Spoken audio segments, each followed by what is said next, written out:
Ain't no in between. Ain't showing no good for a nigga be told. Just in the video, I got a promotion. My bitch stay down on my viral. I like the bitch outside, I'm from. First out the streets, I be ducking it. You a yes man, I'm a main nigga. Your bitch see me, she gon' wait, nigga. Honey's on me. Hit that like button. We're gonna get it started in a minute. I hustle for it, I grind it. Ain't nobody gonna save it, nigga. I was struggling, so my perseverance made me, nigga. I was struggling so damn bad, I don't know why I ain't give up. I ain't got no purpose, I'm out to eat, I'm out to do some push-ups.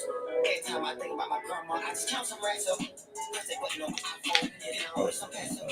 Every time I think about grandma, I just count some racks up. I just push that button on my iPhone, and then I push some cash up. Just to the 50, ain't got no promotion, my bitch stay down on borrow. I just bitch upside, I'm floating, yeah. Bow. Yeah. Bow. There we go.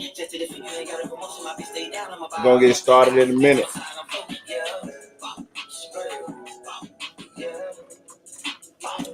Hit that like button. We're gonna get it started in 1 minute. Hit that like button.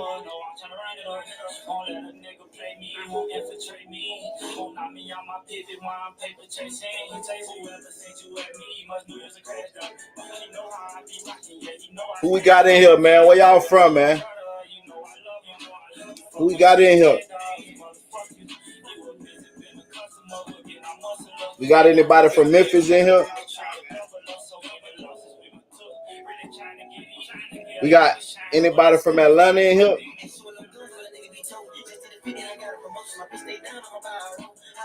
Where y'all from, man? Before the show gets started.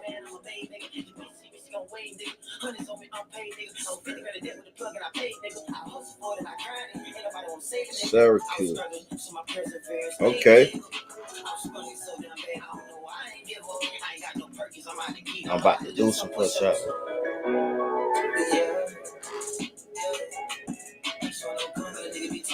Detroit, okay. We got Syracuse and Detroit. Y'all hit that like button, man. Hit that like button. Hit that like button. Arizona. Okay. Louisiana, Miami, Florida. All right, let's get this shit started, man. Give me 30 seconds. We're going to get it started. Now, y'all know if anybody that watched my live last night, if you watched my live last night, salute.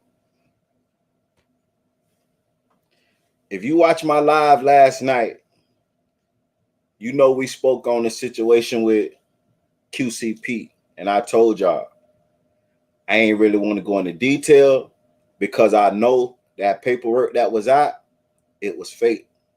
So I was waiting for more evidence to hit the net before I made a video about it. So today, your boy 1090J, he dropped that paperwork on the internet.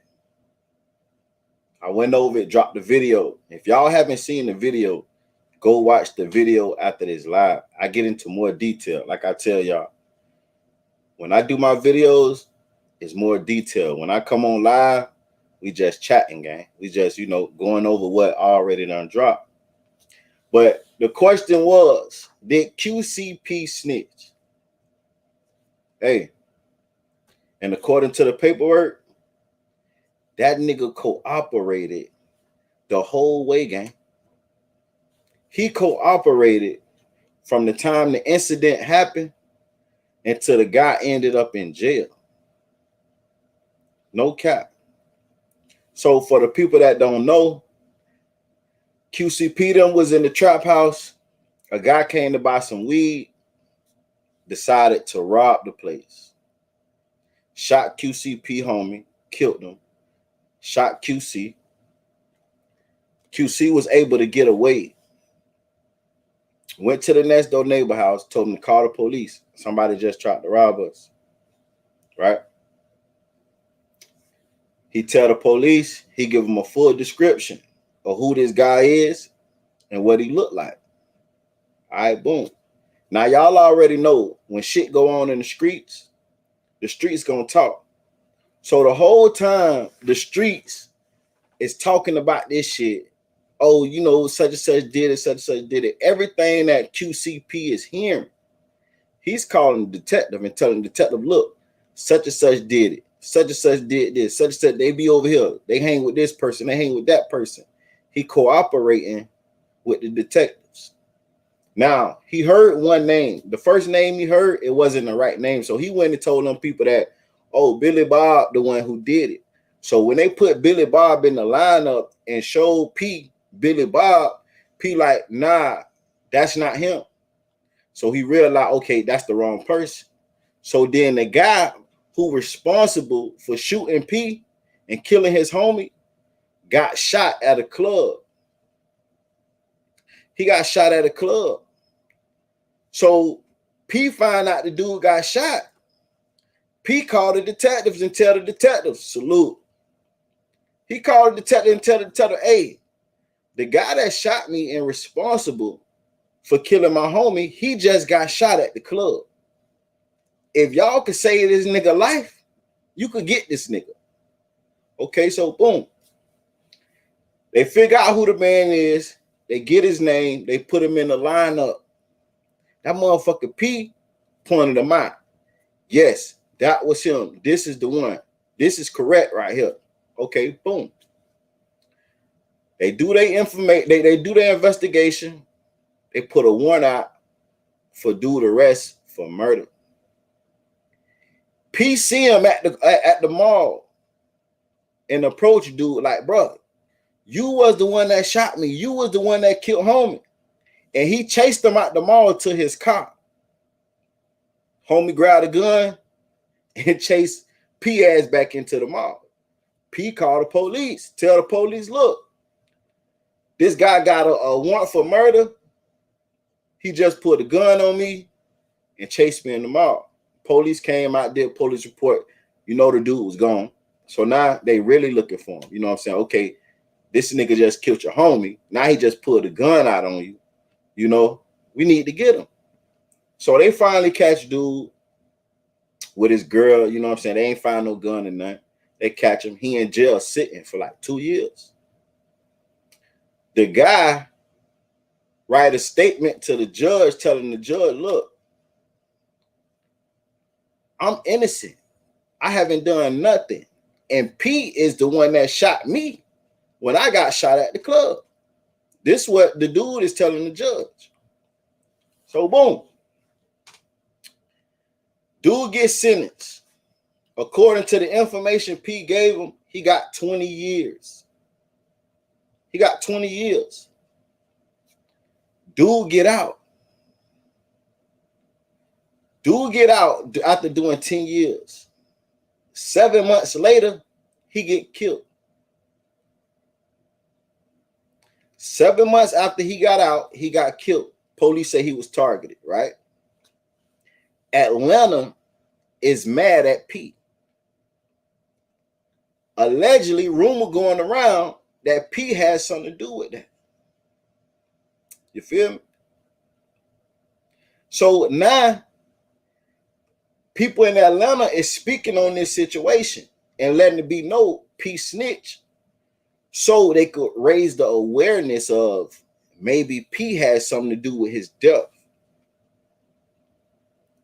They trying to expose that P snitch because once you go to digging, we're going to find out the information that we found out today. Now, my opinion, like I said, I don't think I ain't gonna put that on P. You know what I'm saying? I don't think P is dumb enough to even put himself in that situation. But P spoke out.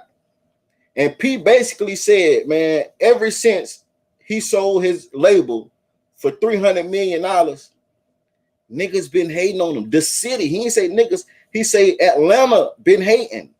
They been mad ever since he sold his shit for $300 million. Atlanta been mad.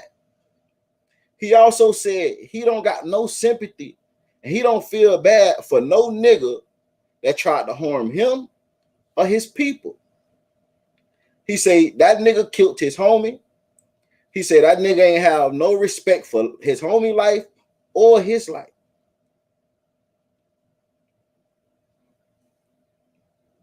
He said the nigga ain't have no respect for his life or his homie life.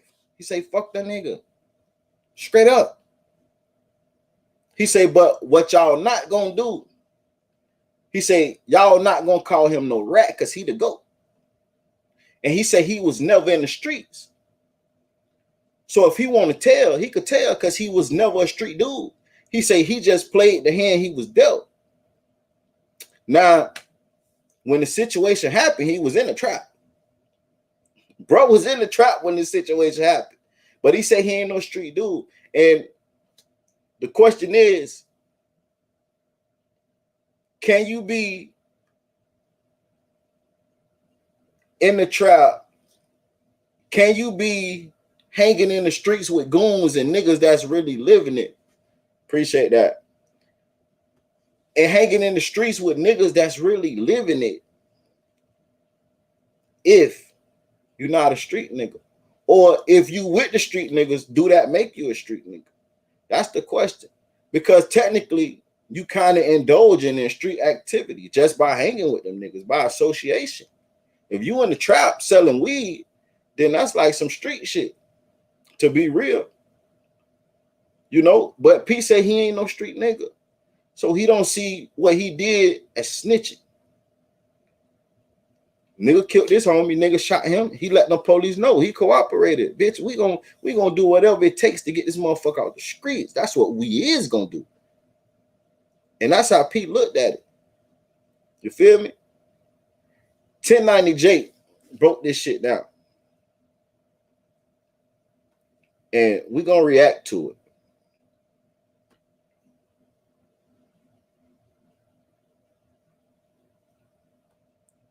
Y'all hit that like button if you haven't hit that like button yet.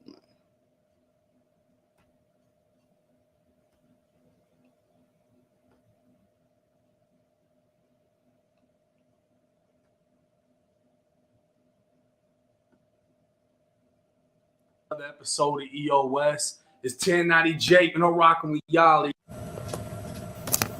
How long ago?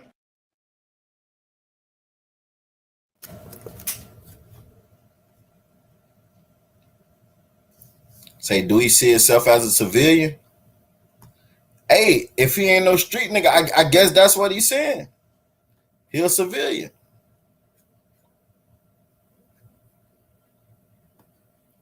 He's saying he not a street nigga. He just took the situation he was in, the hand he was dealt, and played his cards.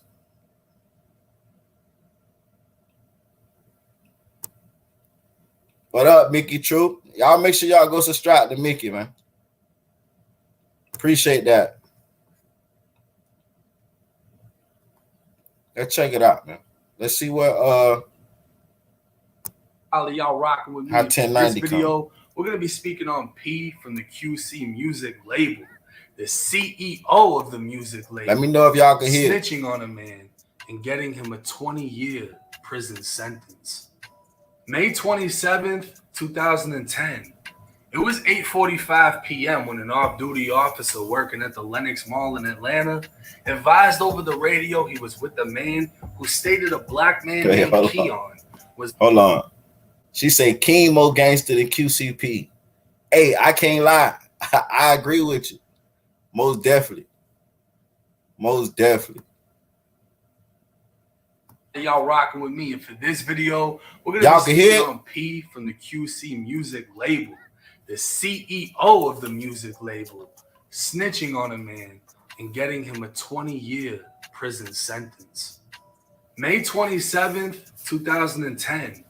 It was 8:45 p.m. when an off-duty officer working at the Lenox Mall in Atlanta advised over the radio he was with a man who stated a black man named Keon was leaving the mall in a brown-tinted four-door and that Keon was wanted for murder.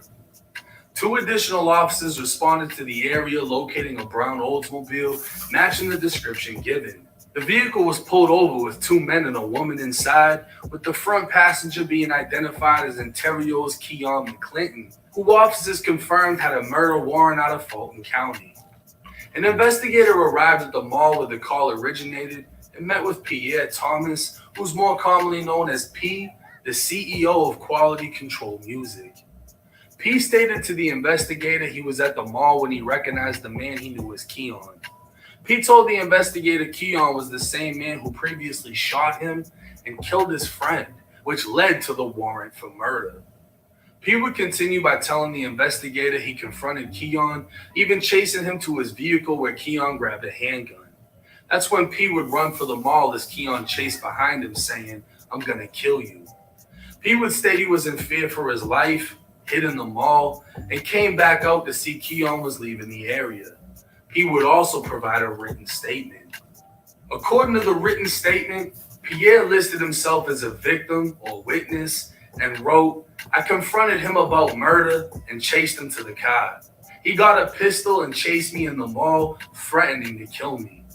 The officer would write, "How do you know the subject?" And P would answer, "He shot me and killed my friend."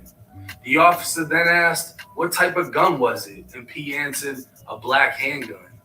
On a second piece of paper, the officer would ask, "Did he make any comments?" And P would write, "I'm gonna kill you." The officer then wrote, "Did you fear for your life?" And P answered, "Yes." Hey, now I want to ask this question. This guy was charged. He was charged for pulling out a gun and chasing Peter back into the mall. But I seen some people saying P chased him first. P and his homies chased him first to his car. So ain't that's like self-defense if a couple of dudes chasing me to my car and I run to that bitch and grab my gun? Ain't that self-defense? Or it's no longer self-defense because this guy is wanted for murder, for allegedly an attempted murder for allegedly shooting P and his homie? Like that's like some self-defense shit. I know in Florida we got stand your ground law. So like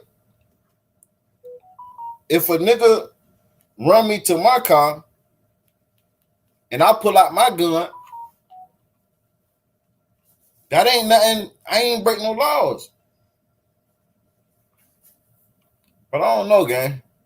I guess that shit different in Atlanta. Pierre Thomas would sign both pieces of paper along with the witnessing officer who received the statement. Keon would be read his Miranda rights before saying he was at the mall when a man with a red hat approached him, repeatedly asking if he knew him and saying he knew who he was. Keon said the man's friends began to surround him when he took off running to the car. Reaching the car, he pointed his finger at the man with the hat who was now leaving the scene. Keon denied having a firearm or pointing one at anyone. The vehicle would be impounded and no weapon would be recovered, but Keon would be charged with aggravated assault anyways and taken to jail to also face the murder warrant. 8 days later, Keon would be indicted on charges of aggravated assault and possession of a firearm during the commission of a felony for allegedly pointing a handgun and threatening Pierre Thomas. Within the witness list, P would be the only civilian listed, and his statement would be the only evidence against Keon. Incarcerated for roughly 3 months, Keon would be indicted on 7 new charges. The state would allege that on December 8, 2009, Pierre Thomas, or P, went over to an apartment complex belonging to Karan Dennis. P had intended on playing Xbox and betting on a basketball game within the apartment that was said to be a marijuana trap house. While at the apartment, a man that evidence later identified as Keon arrived looking for the apartment owner, Karan, who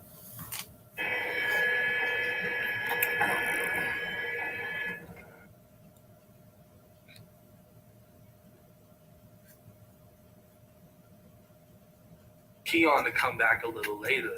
Karan would make his way back to the apartment, and not long after, Keon would arrive looking to buy marijuana. When Karan went to get it, Keon was said to have opened fire, shooting Karan multiple times before. Hold on, man. He say chasing a nigga that shot at you to call 911 is wild. Civilians. So y'all gotta let me know, man. They kept messing up to the police or a street nigga. How you move? Y'all gotta let me know it.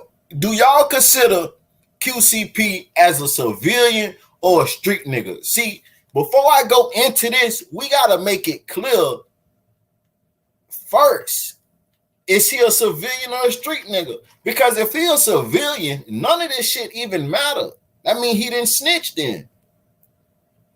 Because a civilian can tell. A civilian can cooperate. So is P a civilian or P a street nigga? He hung in the streets with the street niggas. He hung with the street niggas, but he said he wasn't a street nigga. He just played the cards he was dealt.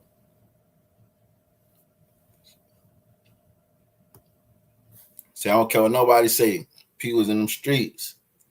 He was in them streets. So I'm saying we know he was in the streets, but is he a street nigga? Like, so is he a civilian? That's the question. Is P a civilian? Because P say he was in the streets, but he ain't no street nigga.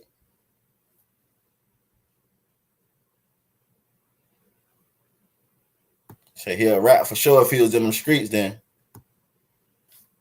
I don't give a fuck if he was a civilian or not. You was bold enough to go after a motherfucker who killed your friend and shot at you, but now you tuck your tail. Right. But see, you gotta think about it too. He had people with him, so he felt like shit. We gonna get down on this nigga.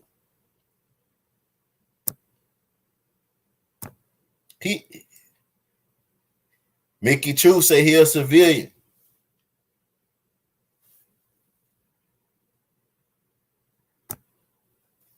Say no, he's not a civilian.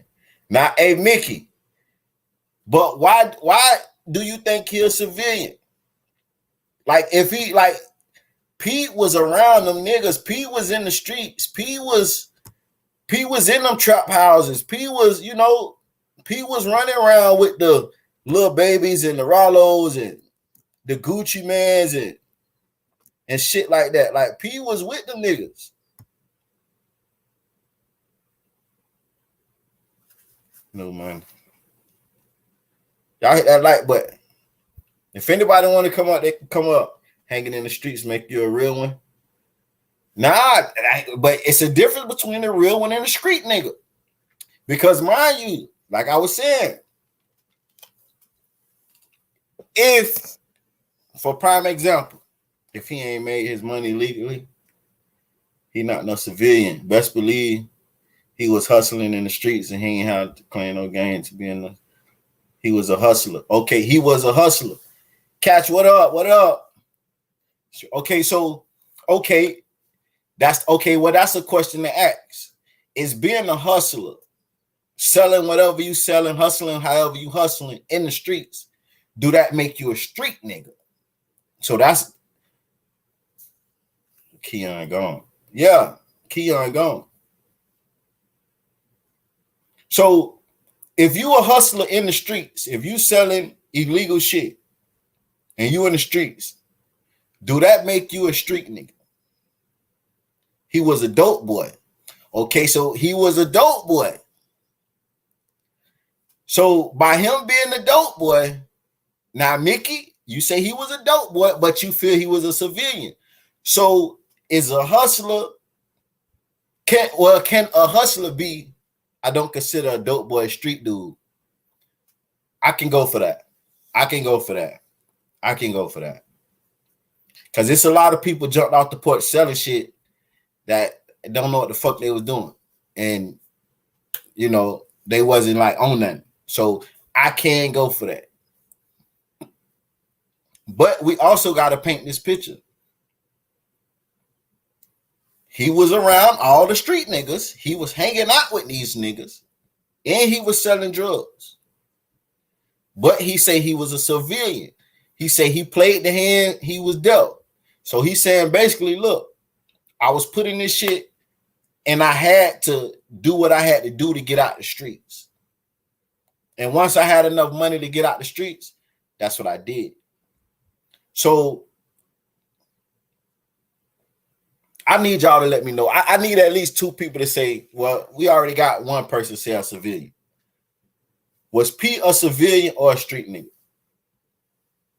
He sold drugs and he hung around that nigga getting them knocked out. I didn't know it was levels to being a dope boy. Like Fly say, stand by the code. So people feel by him being in the streets, him selling drugs, he's not a civilian. Because you got to think about this too now. With selling drugs and hustling, that comes with robbery, that comes with killing, that comes with altercations. We got to think about the stuff that comes with being a hustler. Because a nigga I don't know not one hustler that never been tried unless he had an army around him. Street dudes to me put in work like work. I can agree. Like I said, I can agree with a hustler not being a street nigga because I know some niggas who just had access to the work, so they started hustling, but they wasn't no street niggas. Like they was cornballs, like they was shards, but they peoples had to work. So shit, if I could go in my people's room and grab a pound and bag it up and hang on the block and serve it to the niggas that's on the block, you would consider that as hustling. But technically, they wasn't no street niggas. So I can dig it.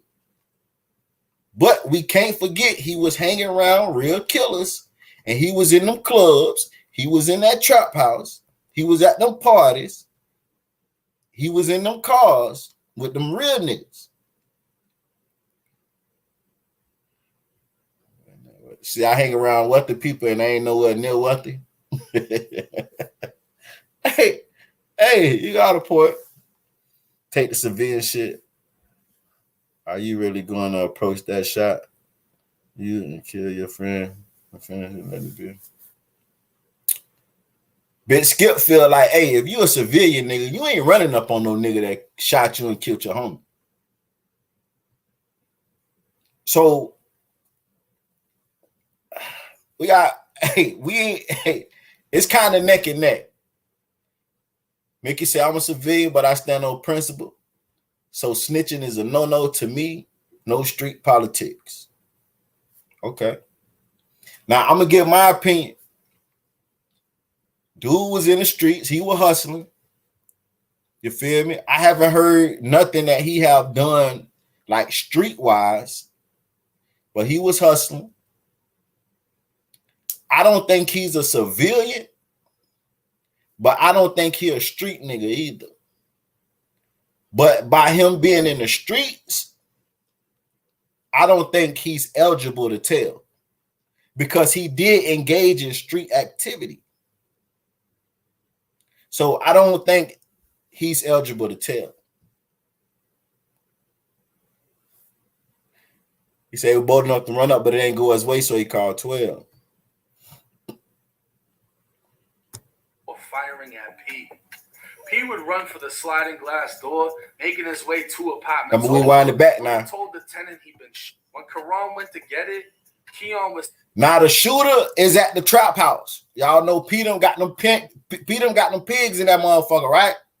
So the shooter at the trap house said to have opened fire, shooting Karan multiple times before firing at P. P would run for the sliding glass door, making his way 2 apartments over, where he told the tenant he'd been shot and to call the police. Karan would die from his injuries, and investigators would determine it to be a murder-robbery. Through the course of the investigation, police interviewed P, the surviving victim. P provided them with a description stating the suspect was approximately 6 feet tall, 200 pounds with a mohawk, and a possible tattoo on his face. Time would go by since the day of the shooting, and P would occasionally relay information to the police about stuff that he had heard on the street, identifying Keon, a suspect, or who he heard might have been responsible for killing his friend. He provided some info to the police, and they were able to put a person into a photo lineup, but P did not make an identification. A few more months went by, and P provided information to the police that he had heard that the suspect goes by the name Stunner, and he'd previously been shot in a club. Looking into the nickname, police were able to identify Keon as having used that nickname and having been a shooting victim. 5 months had now passed since P had been shot, And with the new photo lineup presented, P was able to positively identify Keon or Stunner as the man who shot him and killed his friend.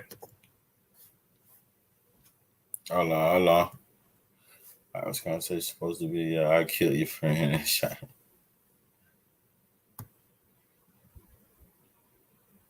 Say like, was the conversation supposed to be I killed your friend and shot you? Blah blah blah blah. Hey, well, check this out. You ain't missed nothing. We just got it started.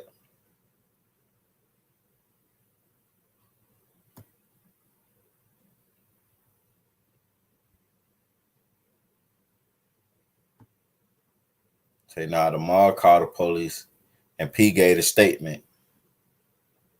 Money ain't ish when you have everything you want. So now they paying niggas to get niggas killed. So they watching. Like now look, now we don't know that P put that money on dude's head. Now that just what people in Atlanta saying. So we can't, like I said in my video, we're not gonna put the jacket on P. Now everybody entitled to their opinion. You know, I don't mind you speaking your opinion. But I'm just making it known that I didn't say nothing about P had nothing to do with nobody getting killed. You feel me? I ain't finna say that. You know, as of right now, P ain't had nothing to do with that because I ain't found no evidence that say P had anything to do with that. You know what I'm saying? I say P is too rich and too smart to do anything like that, and he would be dumb if he did. Real say I am. So now, let me know this. If somebody shot you and killed your homie and you got that detective card and that detective say, keep in touch, call me. Is y'all keeping in touch and letting these people know everything that y'all heard? Those transcripts seal the deal though. Facts.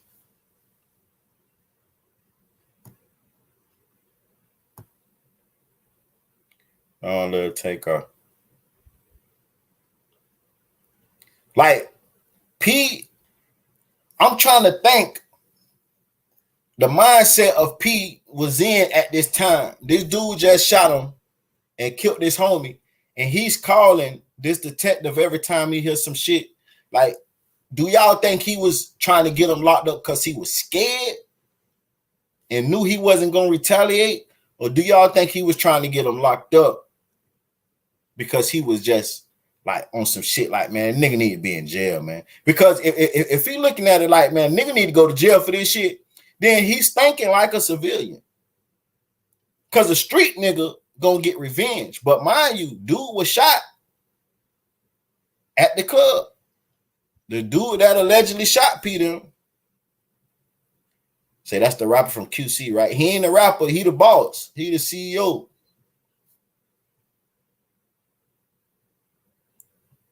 He the CEO. So as of right now, P calling the detective, telling the detective, look, man, this what the streets is saying. And we need to hurry up and get him off the street. Police believed it was apparent P had seen a photograph of Stunner prior to viewing the lineup. Because of the positive identification, the warrant for murder went out, and 3 weeks after, P would confront Stunner in the mall before running for his life. Stunner would write a letter to the judge and call out P for his lies that led... Now, this is the guy that allegedly shot P and killed his friend. Now, he in jail. He done been arrested. So he finna write a letter to the judge and tell the judge how he feel. Because he fighting for his life right now. Mickey said he wanted justice. After, P would confront Stunner in the mall before running for his life. Stunner would write a letter to the judge and call out P for his lies that led to his incarceration. He'd introduce himself and say, I have been incarcerated for approximately 6 months under false pretenses. The accusee, Mr. Pierre Thomas, has made false accusations such as claiming that I shot at him and supposedly killed his friend. Fearing that I would retaliate and seek vengeance for him shooting me 4 times on April 30th of 2010, Pierre Thomas went down to the police department and took a warrant out on me. So in a surprising turn of events, Stunner was now claiming P previously shot him, or knows who shot him, and because P thought Stunner was going to retaliate, P went to the police and snitched on Stunner. March 16th, 2012. Stunner would be re-indicted, now facing a total of 10 charges, including murder, 2 felony murders, and 2 aggravated assaults. All charges would stem from the 2 incidents involving P, the initial shooting at the apartment, and the mall confrontation. 4 days later, Stunner would be ready to face sentencing. According to the guilty plea transcripts, a then 30-year-old Stunner stood in front of a judge as she explained he was charged with 10 counts, but the state had agreed to dismiss 6 of them. He pled guilty to aggravated assault with a deadly weapon, aggravated assault, possession of a firearm during the commission of a felony, and possession of a firearm by a convicted felon. The state would go over the 2 cases and 2 witnesses, Karan Dennis and Pierre Thomas. The judge would receive the details of the shooting, the cooperation of Pierre Thomas, and how Stunner was able to be identified solely by Pierre Thomas's voluntary cooperation by steadily supplying investigators with tips as the months progressed. Pierre would confront Stunner in a mall before running for his life and immediately sought the police as he told them of the murder warrant he helped secure against Stunner.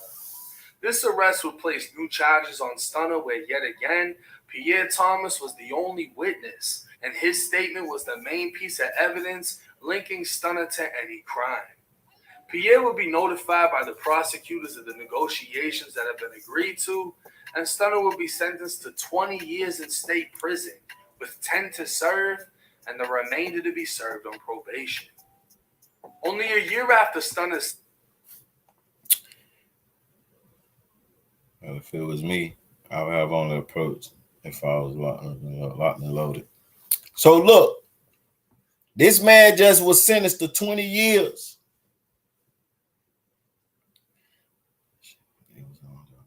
This man was just sentenced to 20 years. Hit that like button if you haven't already. Now, my bad. I'm going to let it play a little more before I ask that question. But mind you, he just got sentenced for 20 years for the statements that P made. In the sentencing, Pierre Thomas, who we all now know as P, would co-found Quality Control Music, becoming the CEO of one of Atlanta's rising music labels. With the superstar roster like the Migos, Lil Yachty, Lil Baby, and many more, P's power, wealth, and fame would also be on the rise, with only those close to the city knowing what took place before his career took off. Given credit for the 2 years spent in jail, it wouldn't be until May of 2019 when Stunner was approved for parole. Stunner's oldest child was 9 years old when he went away, and 10 years later, the two had plenty to catch up on. But unfortunately, Mickey said he was reaching with the witness part. Now he was reaching with the witness part because there was other witnesses. What he said, Mickey?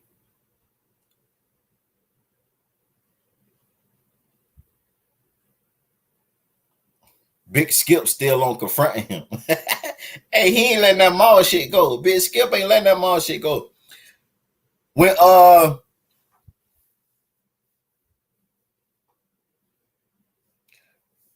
you said because 1090 said that P was the only witness. But Mickey said there was other witnesses too, though.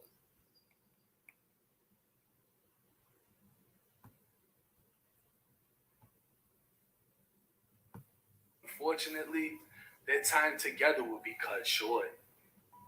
Shortly after 8 o'clock this morning, officers... Hold on, let me run it back a little bit. Lil Baby and many more, P's power, wealth, and fame would also be on the rise, with only those close to the city knowing what took place before his career took off. Given credit for the 2 years spent in jail, it wouldn't be until May of 2019 when Stunner was approved for parole. Stunner's oldest child was 9 years old when he went away, and 10 years later, the two had plenty to catch up on. But unfortunately, their time together would be cut short. Shortly after 8 o'clock this morning, officers respond to a person shot. When they arrived, they located one black male in his late 30s, deceased from several gunshot wounds. They were able to locate certain items of evidence, including some shell casings. Right. Right now, we're canvassing the neighborhood, trying to find any witnesses or any video footage of what happened. We've been speaking with some neighbors who did call 911 after reporting hearing gunshots. At this time, we're still trying to determine a motive or who the suspects are. But at this time, we do believe that it was a targeted shooting based on witness accounts. Stunner was pronounced dead after being shot multiple times, and what police determined was a targeted shooting. The last court document in this case would be a petition to terminate probation, with the reason being his death certificate. Stunner only lasted 7 months in the free world, and with the details of this case being publicly available for over a decade, it's hard to imagine why now in 2023, it's making its way around the internet as if... Now, I want to ask this question.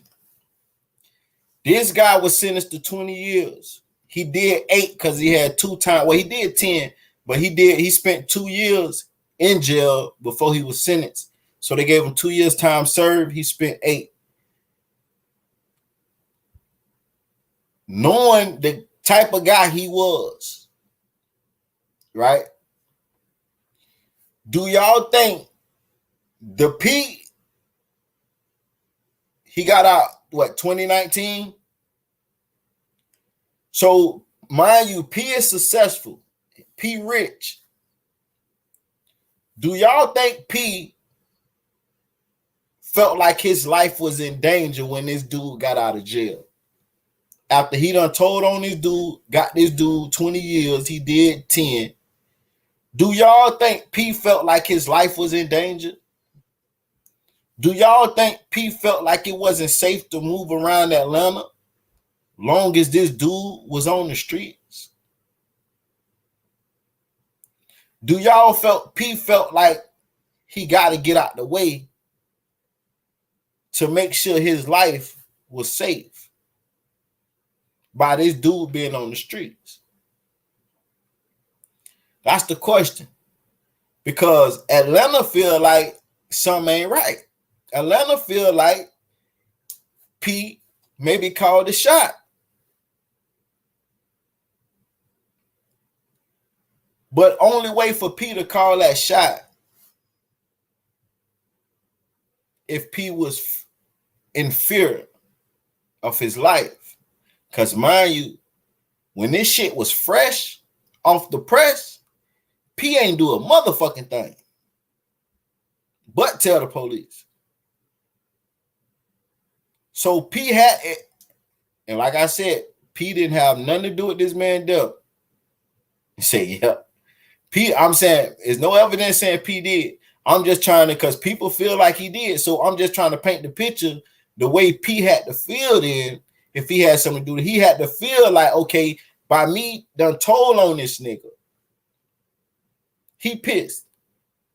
By allegedly, this nigga say, I had something to do with him getting shot. He back on the streets now after 10 years. He pissed. Mickey say, hell nah. Hell nah to what, Mickey? You don't think P felt like his life was in danger? Because that's the only way P even attempt or even think about having dude killed. If P felt like his life was in danger. 2019, P was paid. Right. Right. And that's what I'm trying to say. He ain't in the hood no more. So P could have moved around comfortably without having to really worry about dude. All right, we're going to feed him some cheese and peanut butter. Say, would you do it? I can't answer that. See, this video right here is educational purposes only. You know what I'm saying? Entertainment purposes only. You know what I'm saying? I try to keep my personal serious opinions out the conversation. You feel me? But hey, some believe P did it. But how do y'all feel that he had a message for Atlanta though? He say Atlanta just mad because he got 300 million. He saying that Atlanta is playing with his freedom by saying he has something to do with this nigga death. Say, hell yeah, that's why he had to get him first. See, he probably more afraid of what narrative this guy would try to sell to the highest bidder about him more than his safety. He put a bag on Buddy. Everybody think P. I'm finna say Pee Wee. Everybody think P put that bag on that boy, man. As if nobody knew. And after this video, there will be little to no room for debate, as we all can now see P snitched on Stunner. Now this paperwork, it's clear cut in two different ways. The paperwork that hit the internet was fuzzy, looked a little funny. The paperwork I got is clear as day. This is 4K paperwork. But it's clear cut in the sense that it's publicly available. Anybody can get it. And he clearly fucking told. He cooperated in the mall saying, oh, this man's over here and he got a warrant for murder. But not only that, he cooperated and helped secure the warrant for the murder. Now you could say the initial description he gave was thrown, and it was. That was the reason the murder was dropped, was because of the initial description. But at the end of the day, it also states that P stayed in contact with investigators, letting them know whatever he heard on the street. So P was tapping into the streets, hearing this, that, and the third, and then relaying that same information to the homicide investigators. Aside from a grainy picture that the surveillance cameras at the mall got of Stunner with something in his hand that might have resembled a gun, P was the only evidence of the aggravated assault at the mall and of the murder and attempted murder. It's clear cut. P from QC snitched. And I talked to somebody that said, oh, this is about to break the internet.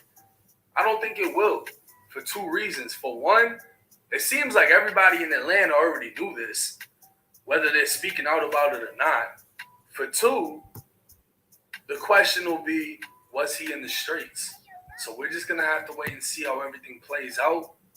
As far as the paperwork goes, it don't look good. It never will look good. And he definitely told. But let me know y'all thoughts and comments in the comments section. It's 1090 Jake. I'm rocking with y'all. Y'all rocking with me. Till next time.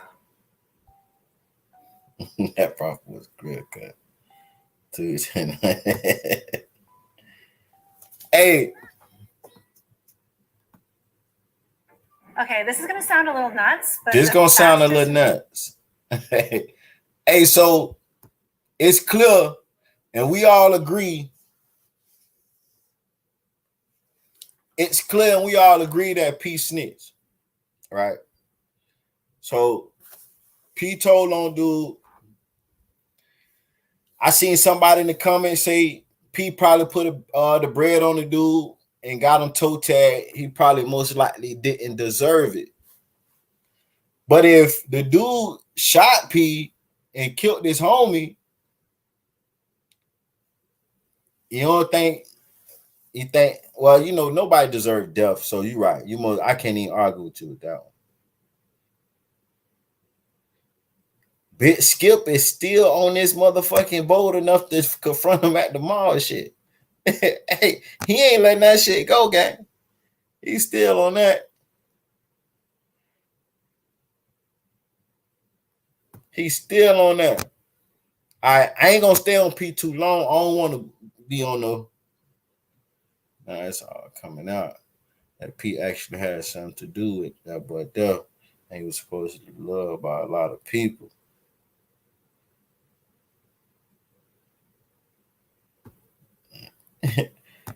Okay, but my thing is P is a big factor in Atlanta. So I feel now by P making that statement, P really just put his life in danger by telling Atlanta, he was broad with it. Like, y'all just mad because I got that 300,000. I mean, that 300 million. He say, my city just hating because I got that 300 million. So in Atlanta, they been feeling like dude had something to do with homie death. They been feeling like, well, they been saying P snitch. So P, I don't think it's too, for you to be moving around in Atlanta like that. Now, this is the question. Will Lil Baby still rock with P after what happened today? The evidence dropped. Is Lil Baby still rocking with P? What y'all think? Y'all know Gucci Mane and P is like best friends. Is Gucci Mane still rocking with P? Is these other industry niggas still rocking with P? Do we care as a fan of music? Like, is we gonna stop listening to QC rappers and singers? Like, do y'all think P snitching? Do y'all think that do it even matter?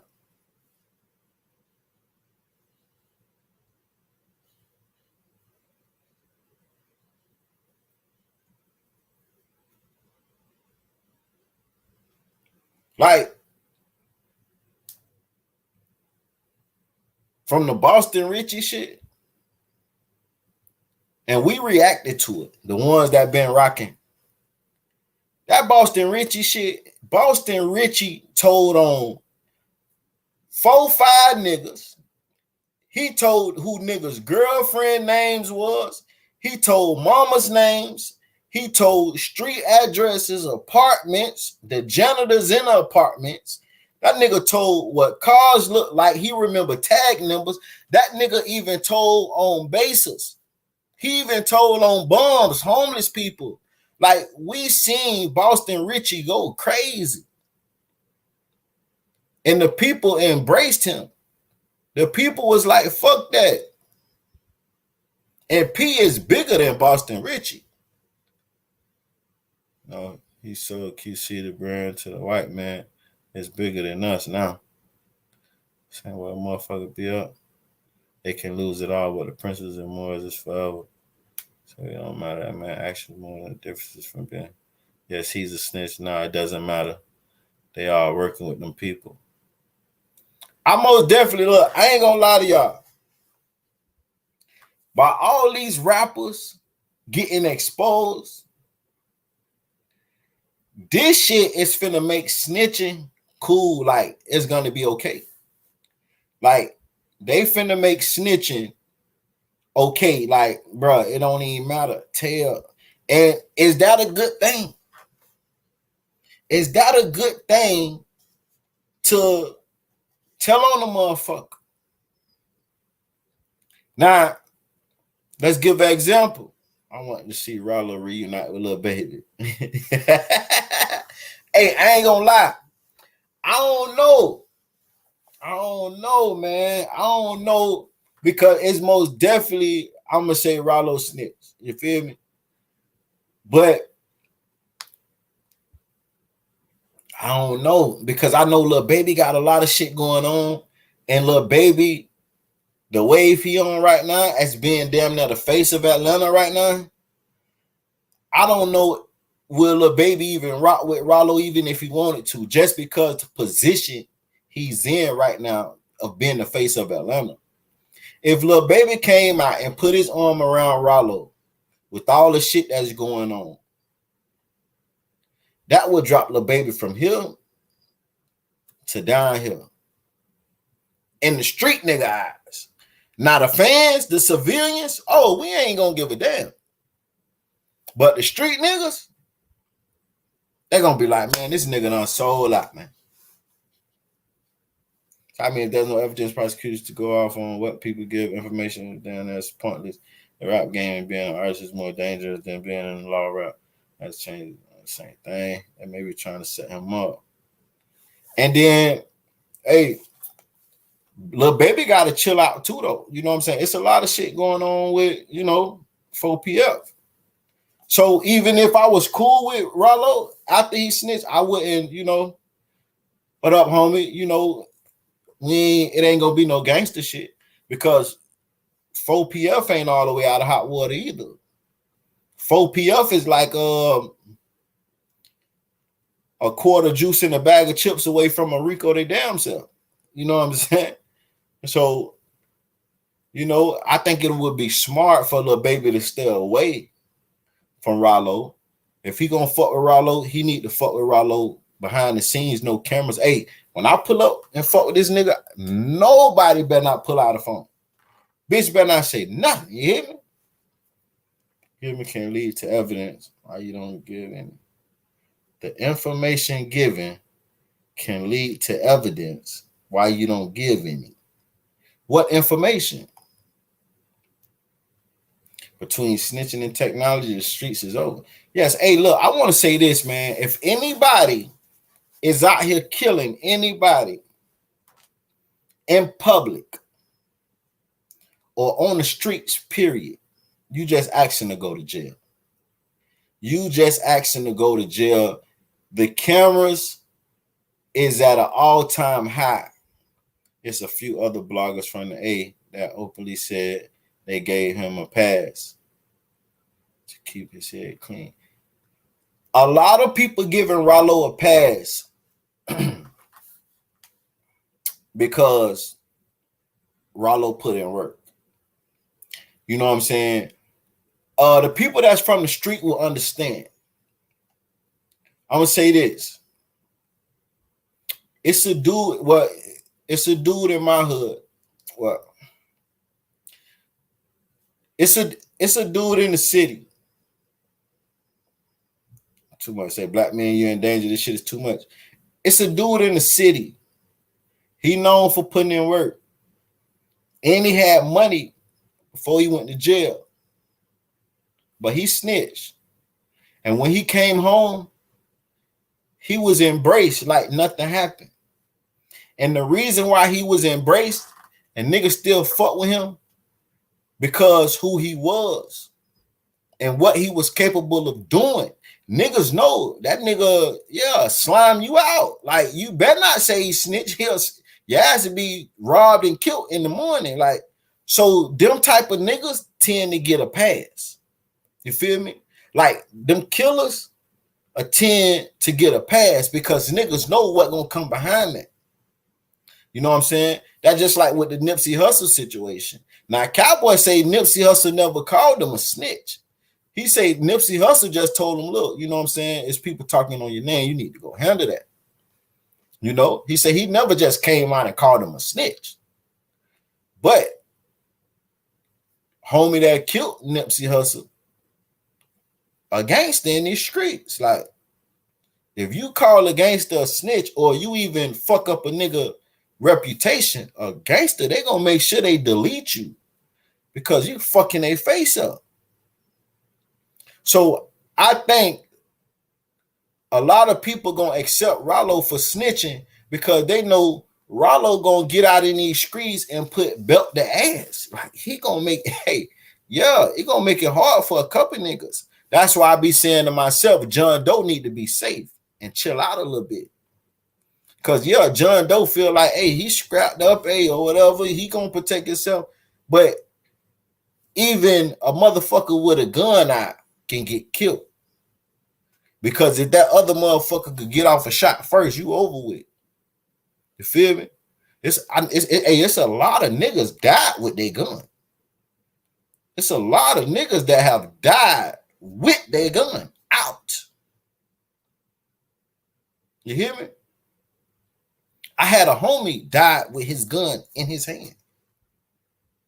You hear me? So just because you got a gun, that don't mean, nigga, you gon', that don't mean that. It just whoever get the ups first. What's up, Black? It's about whoever get the ups first. So John Doe, you do need to move right. You know what I'm saying? You dropping your location, showing your businesses off, letting niggas know, hey, I'm here. I ain't worried about nothing. I'm here. I understand that. And see, that's our downfall.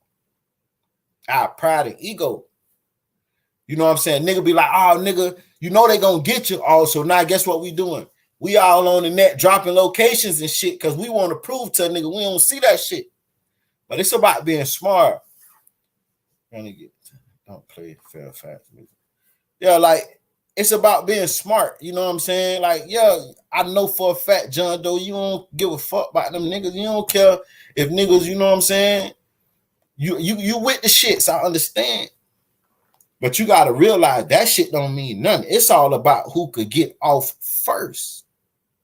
If you got your gun out and you standing there in front of your house with your gun in your hand, and you saying, I wish a nigga would run up, and I sneak from the side of your house and blow your shit loose. You got your shit in your hand, but I got off first. I caught you by surprise. You know what I'm saying? So this is my message to John Doe. Like I said, I fuck with Rollo. I done talked to Rollo. I know Rollo personally.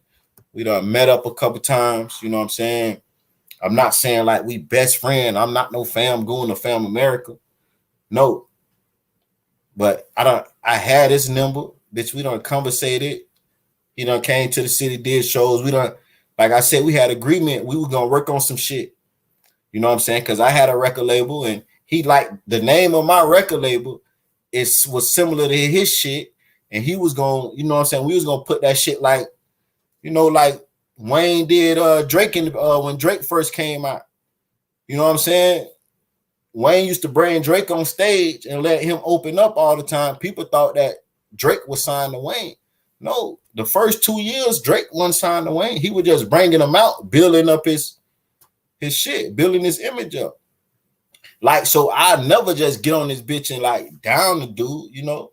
But we got to call a spade a spade. A lot of people is hurt because a lot of niggas looked up to that nigga. Like, Rollo was that deal. Just point blank. Rollo was that deal. It wasn't no like Boosie. And salute to Boosie. Boosie is another ghetto hero. You feel me?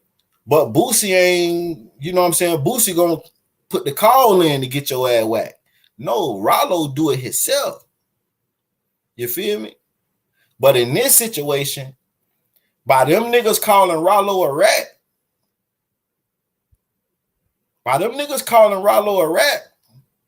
that's fucking up Rollo money. So the niggas who looking up to Rollo and hoping Rollo could still take care of them, they gonna slide for Rollo. Them niggas that need Rollo out here on these streets to take care of them, they is gonna kill for Rollo. So any nigga speaking on their name in arm reach, best believe may be touched. So John Doe, you know, and I'm not saying whatsoever that Rollo got nothing to do with nothing. No, what I'm just saying is niggas need Rollo. Rollo take care of a lot of people. You feel me? If it was a nigga taking care of me and making sure I eat and take care of my family, I'm gonna do whatever it take to protect this nigga, because this nigga taking care of me. Oh, you say he what? You fucking up the money? I gotta come see you. Rollo turned his whole neighborhood to fucking Muslims. Rollo let 15, 20 niggas live rent free. Rollo put niggas in position to get money and take care of their kids.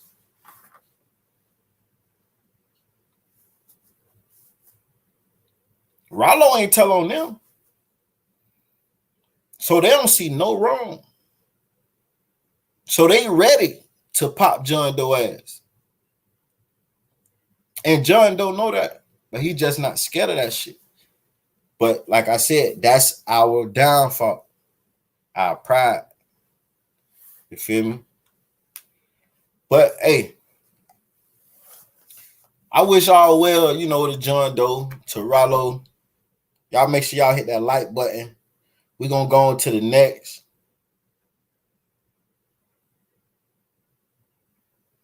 We got your boy Lil Meech, man. Now, Lil Meech, BMF, Big Meech's son, was caught in the airport with a gun in his bag. And the first thing that nigga could think of to say is, that's his little brother bag. They say it's a gun in the bag. He say, that's my little brother bag. And then he came out and said his security left the gun in there.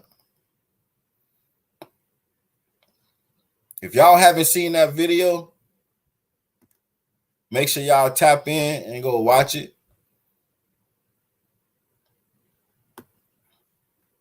Hold on, I'm finna pull it up though. But you know, I dropped the video on that. Salute D Jones. What he do now? Yeah, he was in the hold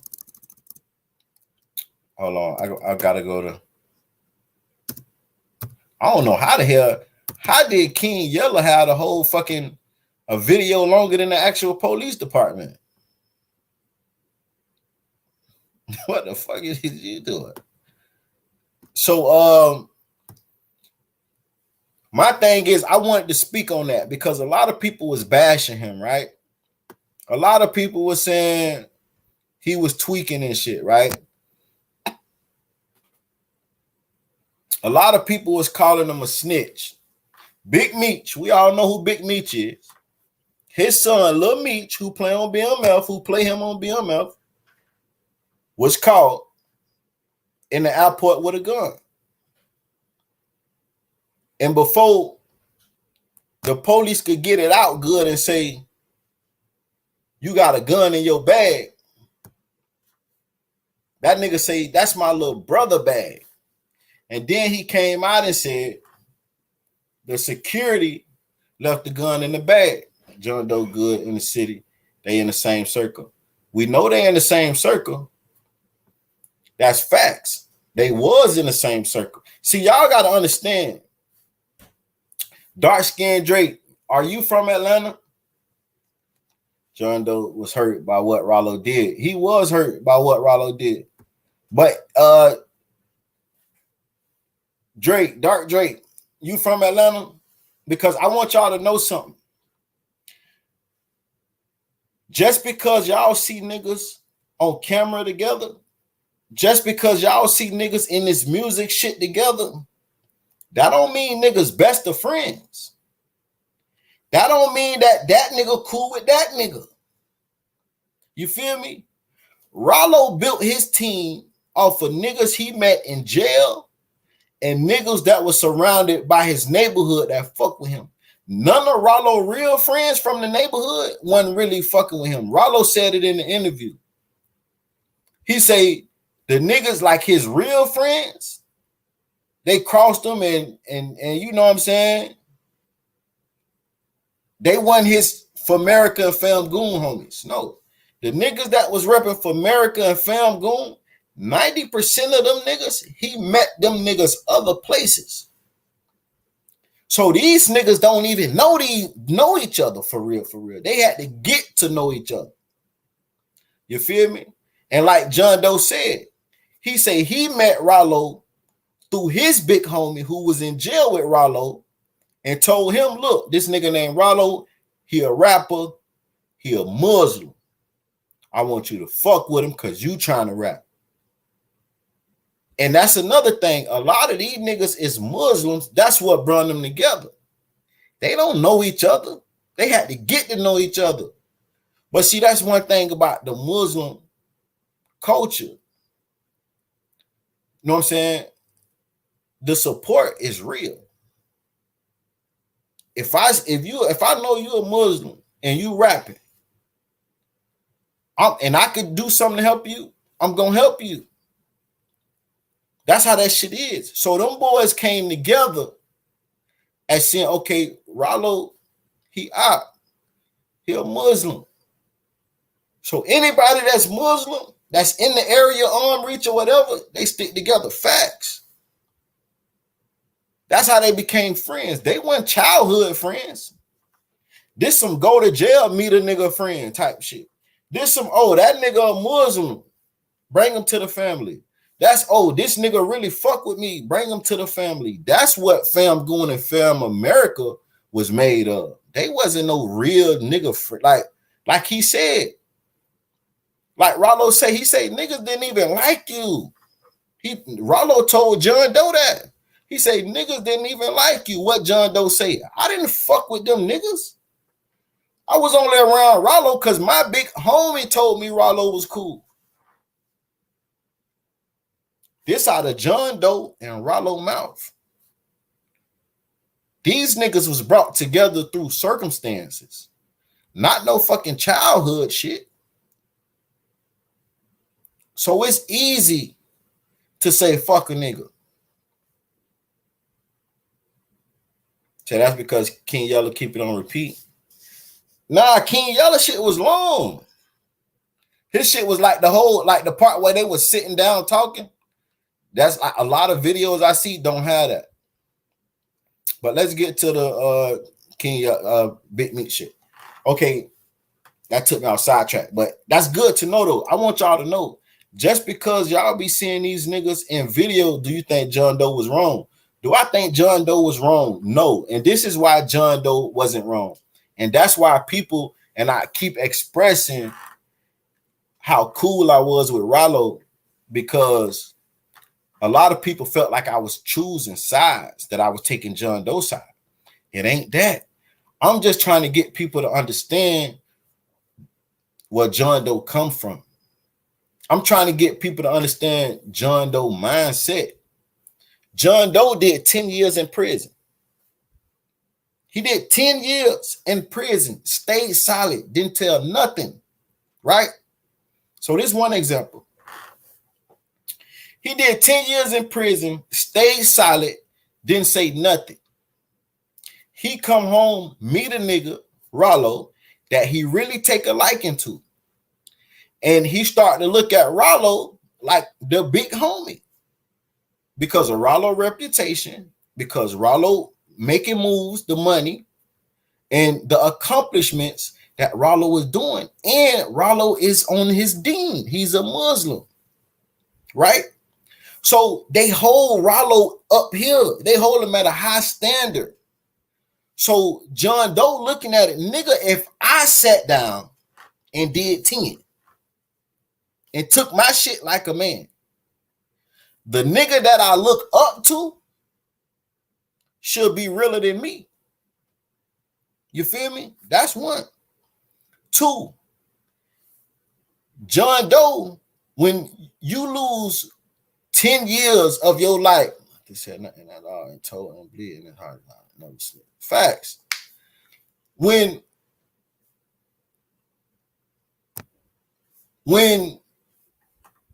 your life is taken away and put in the system because of somebody snitching on you, you're going to stand on that. John Doe has been a victim of somebody snitching on him. So, of course, when it comes to snitching, he's standing on business. He's standing on business. He ain't fucking with no rats. Rats cost him 10 years of his life. So he ain't fucking with no rat. That's why he, you know what I'm saying, see shit the way he rather not fuck with Rollo at all. Because Rollo snitch. Then take it on the chin and be like, fuck it, man, that's dog, that big dog. No, it hurt him. It hurt him. It hurt him. That's just like a nigga y'all look up to, a person, a female y'all look up to, and they do some flaw shit that you 100% against. That shit'll hurt you. especially if you close to this person, especially if y'all really friends. A friend that betray you hurt more than a friend that betray you and you look up to and you hold highly hurt more than family when family betray you. Because sometimes we don't hold family as high as we hold our idol or someone we look up to. We hold idols and shit higher at a higher standard than we hold family. So John Doe looking at it like, nigga, you was the king up. You was the god of this shit. How the fuck did you offer weed? Like you didn't even have no serious charge. Weed. And then, like he said, everybody kept saying, well, we Muslims. Muslims not supposed to, show our brother, flaws. They supposed to hide them. That's how he looking. Now, I'm speaking to y'all from the point of view of John Doe. Muslims, everybody kept telling him, well, a Muslim's supposed to hide their brother flaws.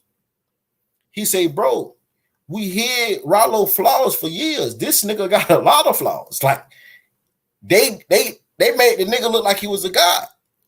But in the Quran, it also says you have to warn the people. You have to warn the people when someone like Rollo do what he does.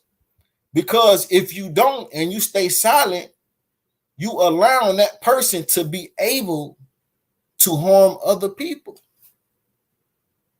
He looked at it as if Rollo come home and fuck with the Muslims in it, and they don't know that he snitched. He say it's a lot of Muslims and a lot of niggas he fuck with that still got 1 foot in the streets and 1 foot out. So what if Rollo come home, he still get on that shit where he hustling or get caught with a gun in the car and he cooperate again? By these guys not knowing he'll snitch,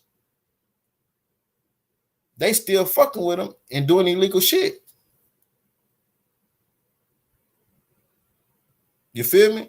So that's why John Doe felt like it was his duty to let everybody know. But mind you, John Doe knew 6 months before he even said nothing.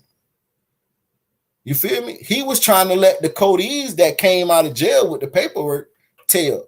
But them boys was scared to say something. They was like trying to get John Doe to do it. No, you do it. Mind you, like I said, John Doe didn't come out in public and tell that Rollo was a snitch. He didn't do that intentionally. He made a post on his Instagram about his business. And somebody commented under his post and said, free Rollo. He said, no, keep that rat. And the blog picked it up and posted it. He didn't come out and say, y'all Rollo snitched. He didn't do that. That was never his intentions at first. He knew 6 months ago. You feel me? He went around warning other niggas, though, in the industry and real niggas in Atlanta that Rollo was snitching, but he didn't come to the social media. Social media found out about that because they went through the nigga comment section on one of his posts and seen what he said. A bitch say free Rollo. He said, nah, keep that rat. So once they posted that, then he had to come out and say what he meant by that. You feel me? But let's get to the Big Meech son, Lil Meech. Lil Meech going to catch a flight, and they stop him. They send his bag through X-ray. See it's a gun in there. They tell him, bro, you got a gun in here. First thing he say, that's my little brother bag. He say, I'm a minor. That's my little brother bag. Well, nigga, if you a minor and that's your little brother bag, then what the fuck that make your little brother? A toddler? But see, a lot of bloggers went at him and say he a snitch and he broke the code and that's wild. But y'all got to think about this. The reason why Y'all looking at him like that because Big Meech is daddy. Y'all putting Big Meech reputation on the son. Lil Meech is a civilian. Now that's a civilian. Lil Meech is a civilian. Ain't nothing street about him. Ain't nothing street about Lil Meech. He's well taken care of. He was never in the streets. And as soon as he got of age, he jumped into Hollywood.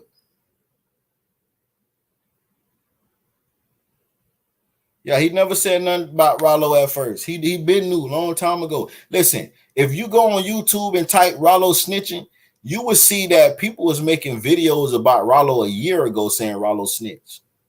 But the bloggers that who was talking about it, they barely have subscribers. So nobody never really seen their videos until you type in shit in and now they coming up. But people was making videos a whole year ago saying Rollo told. Because mind you, Rollo started talking in 2018, 2 months in. 2 months in his arrest in 2018. But back to Lil Meech. Lil Meech was never a gangster. Lil Meech was never a street nigga. That was his daddy. So when they say we found the gun, he panicked immediately. How do you expect a nigga to react and stay solid if he never been in a situation for him to stay solid? How you gonna expect me to be a motherfucking Heisman Trophy winner running back if I never practiced for the position? The nigga been in the house all his life. He ain't been in no streets. He played that BMF Big Meech character good. You know why? Because that's his dad. He had to grow up hearing stories. So you got a point for real. Facts. That's his dad. He grew up in hearing stories. Mind you, Lil Meech was with his dad when his dad was in Atlanta running around. It's pictures. Lil Meech was there, so he seen it. But he was a kid. He was like 6, 7, 5. So he seen it. So when he get on these shows, this BMF show, Lil Meech knows nothing about NYC or Babylon Jungle, nothing. Facts. So when he get, on set and he become a Big Meech, of course, that nigga move like he been doing that shit all his life because that's his dad. You know how many stories, you know how many documentaries, you know how many times he seen Pops really move around. So that shit natural to him. But when it comes to reality in real life situation, he don't know how to react. So when they say, hey, it's a gun in your back, the first thing the nigga, he panicked. That's my little brother bag. I'm a minor. That's my little brother bag. And then now he having time to think. He say, okay, bitch, I done told on little bro.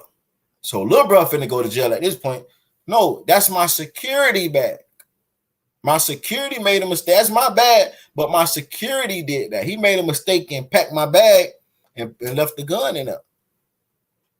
See, if he was a street nigga, he would have thought about that ASAP.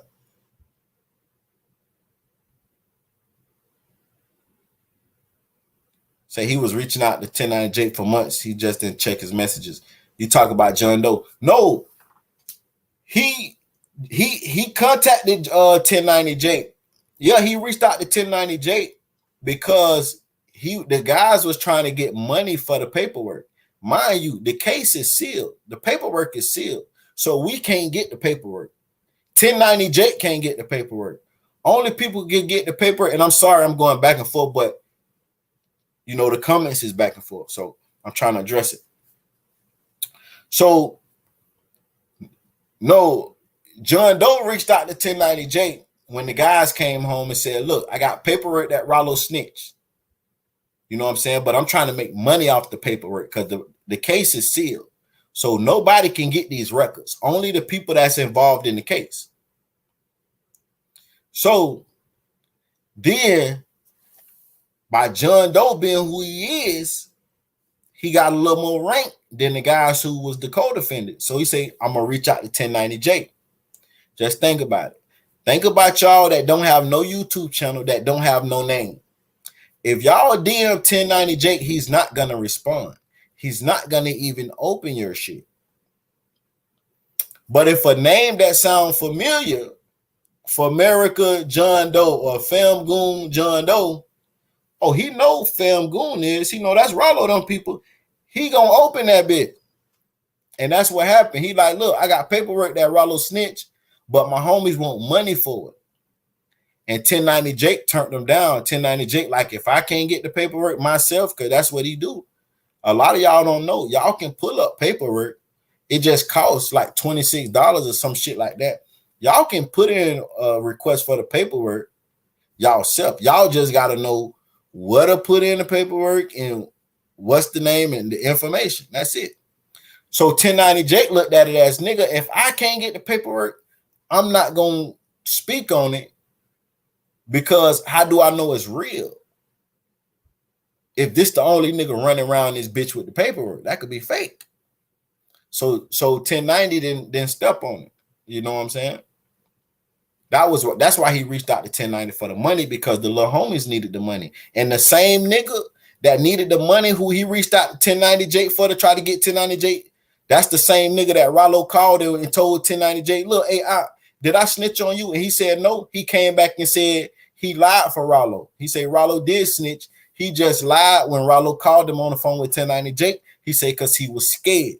He said he felt like Rollo them know where his family is and that something happened to his family. So he lied. And then he asked, after he lied and made John Doe look bad, he asked John Doe for $200 because he ain't have it. So you see why he trying to sell the paperwork. You feel me? But back to Meech. If Meech was really in the streets, little Meech, he would have knew instantly. It's a gun in your bag. He would have knew instantly. Oh, that's my security gun. My security packed my bag. Let me just make a call. But by him not really being from the streets, he panicked and said, that's my little brother bag. And I'm a minor. Well, nigga, if you a minor and you saying that's your little brother bag, that's even worse. So you finna put your little brother in jail? And then he thought about it. Oh, that's it. No, that's my security who made a mistake and left the gun in there because he packed my bag. But I want y'all to remember, Lil Meech is not a gangster. I see bloggers bashing him. He's not a gangster. Just because his daddy a gangster, just because his daddy a street nigga, that don't make him a street nigga. That nigga went to a good school. He lived in a white neighborhood. He got good mama who took care of him. You feel me? We can't look at Lil Meech like, bro. It's funny though. And I ain't gonna lie. When I first seen it, I'm like, no, this nigga tweaking. But then when I'm sitting down making a video, I had to think to myself, well, Meech really ain't no street nigga though. So we tripping. He really ain't no street nigga.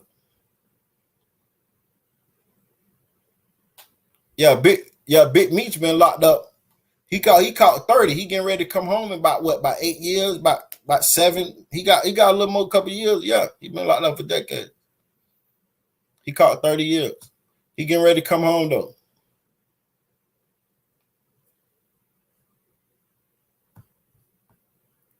I'll watch it. Y'all hit that like button if you haven't hit that like button.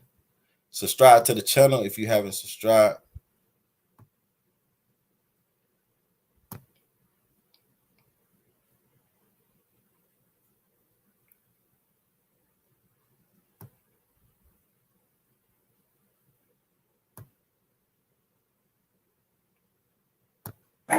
bag? Yes, I'm on my service. Racks.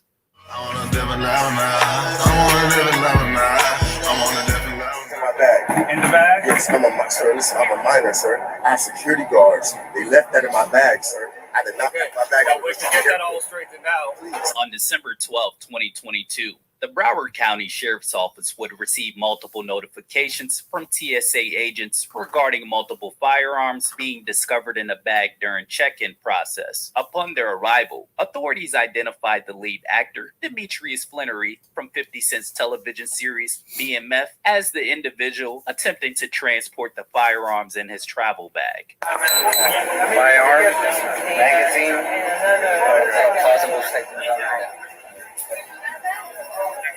You want me to bring it to the side? No, you can leave it. During the investigation process, TSA agents would also discover ammunition alongside an illegal substance residue located in a Go-Yard handbag. Response to the checkpoint reference to an item firearms at lane number 2 Delta checkpoint. And advise the Delta unit.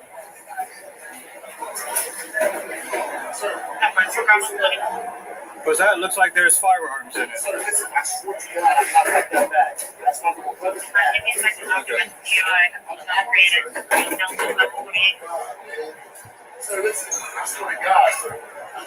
I know, but unfortunately, there's certain procedures we have to follow anytime. Yard handbag. Response to the checkpoint reference to an item firearms at lane number 2 Delta checkpoint. And advise the Delta unit.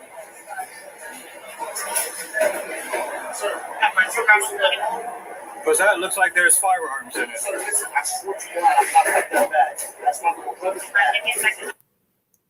He say, what you say was in that bag? Yo, what's up, Cloud God? He said they set him up. He say, what you say was in that bag? He said it was a firearm. He say, sir, I swear to God, that's not my bag. That's my brother bag. That's my little brother bag. Instantly threw little bro under the butt. Listen, little bro probably ain't been in the house with him in 2 years. But like I said, he's a civilian. He said, I swear to God, I'm telling you, that's what he said. But at the same time, like, mind you, when I first seen it, I'm thinking about Tony Snow salute.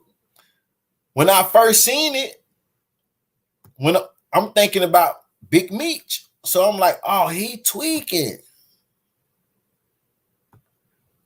I'm like, he tweaking. But then, like I told y'all, I had to realize that's Lil Meech. That ain't Big Meech. Big Meech is the gangster. Lil Meech was in the house. So I understand why he panicked. He ain't no street nigga.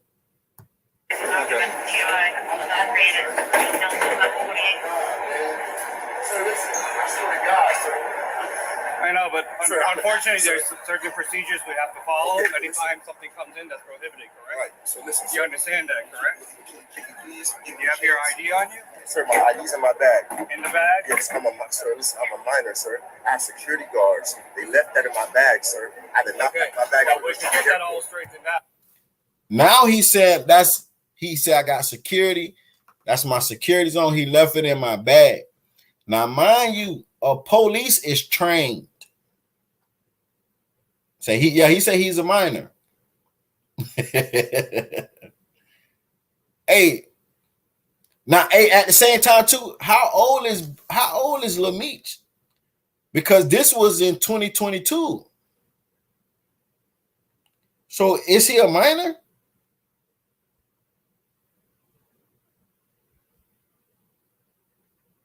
He 23 years old. So he was capping. He wasn't no minor. He was capping. Hey, listen, nigga, you know you scared when you forget that you was an adult. When you still think you a child, nigga, you scared. But like I told y'all, he ain't no street nigga. So we can't put that on, you know what I'm saying? we can't fault him. He said that man said, sir, 40 times in 25 seconds. Facts. But I want to tell y'all this. Police is trained.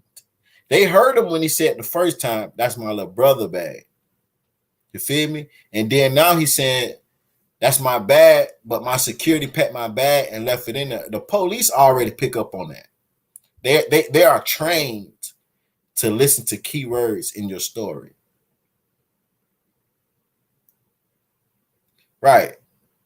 So he said his brother bag, his security, then they packed his bag. Right. So police already kind of feel he lying. It's just he trying to keep it, cordial. He a civilian. He told the truth. That's what civilians do. A snitch will do a crime with you and tell that's the difference. Right. Like I said, he's not a street nigga. He's a civilian. So he wouldn't know how to act in this situation. He panicked. And they see he nervous. Right. This nigga is scared. And see, when I first seen this, I'm trying to peep is because he's an actor now. He ain't no motherfucking vet at this shit, but he got a little acting skills. Said ID was in the same bag. Facts. So he got a little acting skills. So I was trying to see was he acting, but bro wasn't acting. This is real shit. How old is his brother? Yes, his brother will have went to juvenile jail. Yeah. his brother would have been in juvie right now. Now, after the fact, okay? But until then, I have to put you in handcuffs until we figure this out. Let's run it back. That, correct? Please, Do you have your ID on you? sir, my ID's in my bag. In the bag? Yes, I'm a minor, sir. I have security guards. They left that in my bag, sir. I did not pack my bag. Well, we can get that all straightened out Please, after the fact, okay? Thank you. But until then, I have to put you in handcuffs until we figure this out. Okay. Okay, you understand that? Can I call my mom or somebody? We'll do that after. Okay. All right, just turn around for me. Be cooperative. Everything's on video and audio surveillance. Plus, I'm on body cam. You understand that? Yes, I understand. Okay. This is just for your safety and everybody else around you because there's guns involved. Okay, or possible guns. We have to confirm it. Okay, X-ray doesn't tell us 100%. Okay, just as the Say his little brother is not Meech's son, is he? Bet Meech mad as hell. I don't know if his little brother Meech's son. Because his mama, I think his mama is the one that was married to Meech. I don't know if they still married. But his mama held Meech down for a long time. So I don't know if they went their separate ways or not. I think they did, but I don't know how long it been. Crazy thing about this is he probably never thought this video would come out. Facts. And he responded on Instagram, subliminally. He posted a Lil Wayne song, Long As My Bitches Love Me. And he had a post where he said he don't give a fuck. He subliminally responded to it. You know what I'm saying? Like I said, a lot of this shit today, man, is just now I ain't gonna lie. I thought about 50 Cent when I first seen this. Now 50 Cent might clown his ass. He ain't gonna clown him now because the BMF shit going on. But 50 Cent, 50 Cent had a ball with this. But mark my words, in a couple years, snitching is gonna be cool. If our idols who we look up to and these celebrities keep getting exposed for snitching, this shit is gonna be okay. It's gonna be back to okay. It don't matter if you're a street nigga or not, it's okay to tell. You know what I'm saying? He's scared. He's a civilian, but him about to cry. His mama, that's his brother from his mama's side. He gonna go and cry.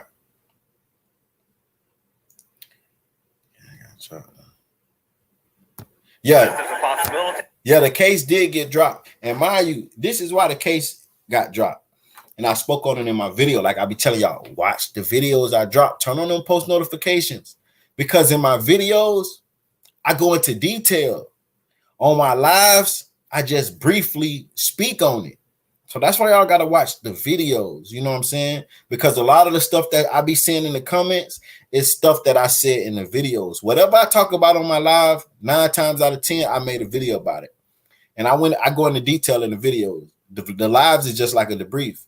But the case got dropped. And the reason why the case got dropped, sometimes they do, sometimes they don't. It depends on your story and who you are and the evidence you can prove. He's saying his security left the gun in there. His security packed his bag. He traveled with security. That's facts. He traveled with security. It just he was running late, so he had to get on the opposite plane, right?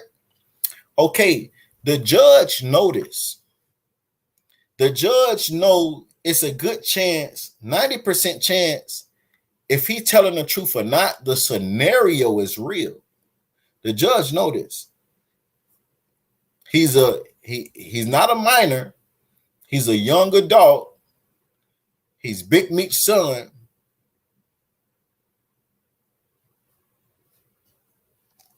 They say R.I.P. Jamie Foxx.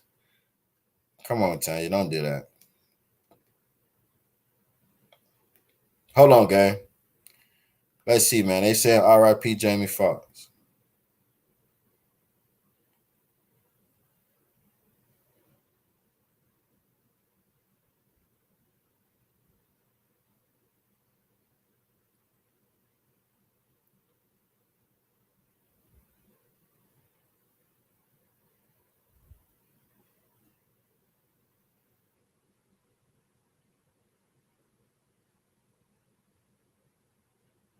Y'all see somewhere where it say R.I.P. Jamie Foxx? I don't see it.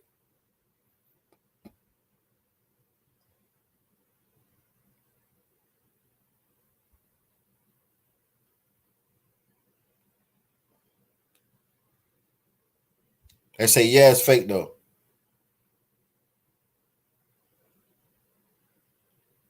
Yeah, with the Jamie Foxx thing, they saying that he's not dead. What they saying is he's still alive, and they saying that his people are saying that he's getting better, but close sources saying that basically like the family is preparing for it to take the worst. So if the family is preparing for the worst, then technically he's not getting better. You know what I'm saying? That's how the people looking at it. Okay, but yeah, his case was dropped. And like I said, the scenario, he do travel with armed security. He can prove that. He traveled with armed security. And he said that security packed my bag. All he needed was security to come and say, yeah, I packed his bag. I was going to take that bag and carry on with me, you know. But we was running late. We got split up. Appreciate that, classic music. We got split up, and he took the bag. Guess what the judge gonna say? He ain't got no record. He showed me proof that security do, you know, travel with him. Security came and said, yeah, he packed the bag. He forgot it in there because the bag was gonna go with him. But change of plans, we throw it out. You feel me? Like cases like that, depending on who you are, that shit get through out. So if, like I said, if he was a street nigga, say, what if his security is his brother? His security can't be his brother. Because his brother is, his little brother is younger than him. And he 23 now. This was in 22. So he was like 22. He was like 22 years old. So his little brother is way younger than him. So that means, bitch, hey, his little brother is walking around with that fire and being a security, bitch, you is going to jail. You don't even have a gun license. You're not even old enough to carry a gun. You know what I'm saying? But I think his little brother, a teenager. Yeah, he's 23. And this was in, the case got dropped, this was like 2022. So, yeah, he was 22 at that time, 21, 22. No more. I just put it on his page, but Jamie Foxx said the family say he won't make it out. Yeah, that's, you know what I'm saying? But it's all about the situation. Like I said, if your scenario and your theory or your situation, what you're saying can be proven as true, then they'll throw that shit out. So if he was a street nigga, just like if I was him, I wouldn't have never in a million years thought to say that's my little brother, because then bitch little brother is going to jail. You know what I'm saying? My first thing is going to say something that could get us off where nobody's going to go to jail. You feel me? So I would have, first off, it's a gun in your back. Me. Damn, security left the gun in my fucking bag, man. The fuck? I would have been pissed. Like, you know what I'm saying? Calling him. Man, can I get my phone to call this dumb motherfucker? He left the fucking gun in my bag, man. Who? My security, man. Call my mom. Can y'all please do something? I can't believe this shit. I'm going to fire his fucking ass. You know what I'm saying? That would have been my ASAP. You feel me? Because I'm in the streets. I know I can't say nobody else to make them go to jail. My first thought is I gotta say something that's gonna get us off, not put somebody else in jail. You feel me? So, like I said, but we can't really bash him because he's not street. His dad is street.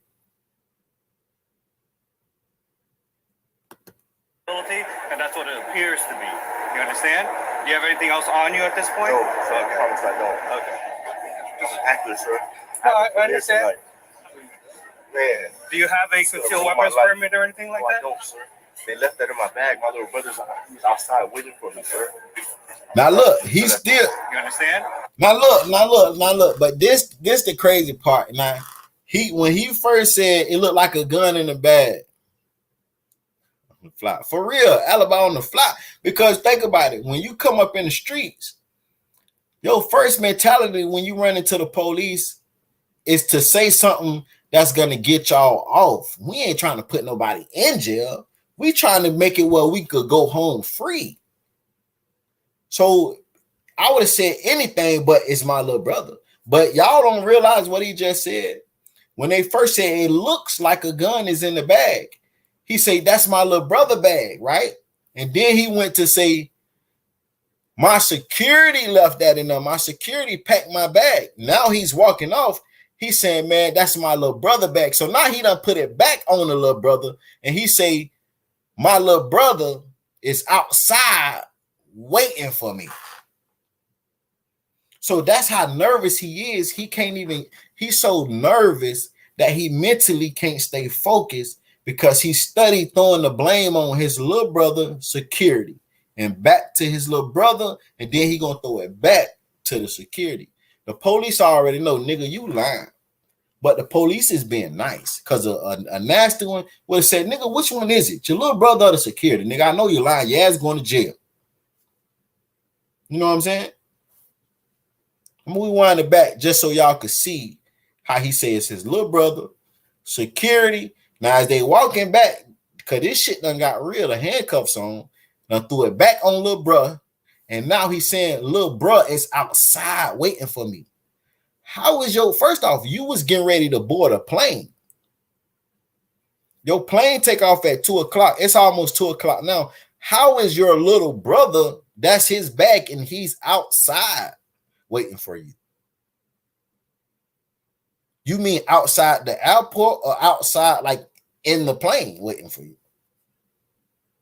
So we want it just so y'all can see how scared he is. Like when you scared, you can't control your nerves and sometimes the way you think. We can get that all straightened out after the fact, okay? But until then, I have to put your name. I know, but unfortunately, there's Yard handbag. response to the checkpoint reference to favorite item firearm.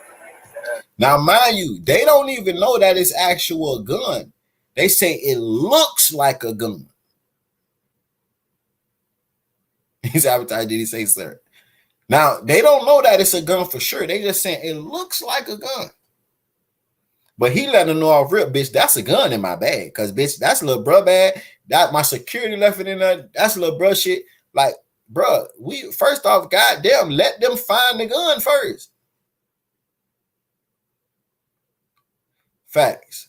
I agree. He say he swear to God. Lane number 2. One thing that I learned in this generation, that swear to God shit, that shit don't mean nothing no more. When we was coming up, we was scared to swear to God and lie. These young motherfuckers, that shit don't mean nothing. Swearing to God is like saying, I swear to Jolly Ranchers. That shit don't mean nothing. You hear me? I seen the motherfucker swear to God to me and put it on their mama and was lying. You feel me? and said all type of shit. Like they could die and all this shit, and was like now all that shit that swearing on people shit, that shit don't mean nothing no more. That shit is because people know ain't nothing gonna happen. You feel me? But when we was coming up, we was scared to swear to God. We really thought, well, I did. I thought if I really swear to God and I lie, that God was gonna punish me. Nah, man, motherfucker don't give a damn about that shit. Motherfucker swear to God, let it damn be lying. Listen, I had an uncle. God rest his soul. My uncle said his teacher had a flea. Y'all know a flea that be on the dog? He said his teacher had a flea laying in a casket with a two-piece suit on. He say he swore to God on his mama and she ain't dead yet. And his mama is my great-grandmama. This nigga say his teacher brung a flea, not a tick, a flea. You know, a flea, you can't even really see them on. That shit like a little dot. A flea to school in a casket. You hear me? A flea to school in a little casket for the flea with a two-piece suit on. He say he swore to God on his mama and his mama ain't dead yet. Like, that swear to God shit don't mean nothing no more. Bruh say, I swear to God, right? After a lie. I don't tell you. For real. Like, that shit don't mean nothing, bro. A motherfucker tell me they swear to God or they swear on this and they say, man, listen, that shit don't mean nothing to me. I promise to God. I don't care if a bitch swear on a dead person. I done seen people swear on dead people and be like, listen, the most motherfucker, listen, you know, when I realized swearing on dead people and shit, when I started watching that motherfucking FBG Butter, that nigga swear on Kyra. That nigga, that's his favorite shit. I swear on Kyra. I swear on Kara, my sister. I swear on Shondell. That nigga swear to God on dead people the whole interview and be lying. That shit don't mean nothing no more. That's why I say I promise. I don't say I promise to God. I say when I want to swear, I tell the bitch I promise.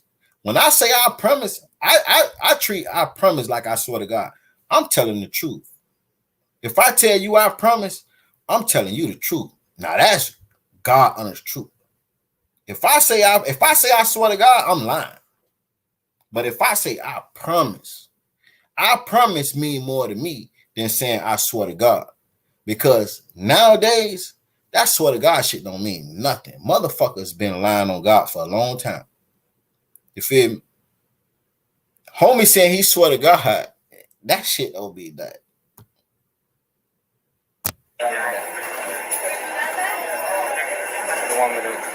But I started it over because I want y'all to know they didn't even confirm it was a gun yet. They just saying it looked like a gun, but he already going with his move. Bitch, that's a gun, and that ain't mine. That's Lil Bruh's on. That's security. Then it's back to Lil Bruh's on. So they're gonna treat Lil Meech like a favorite Rice Krispie treat.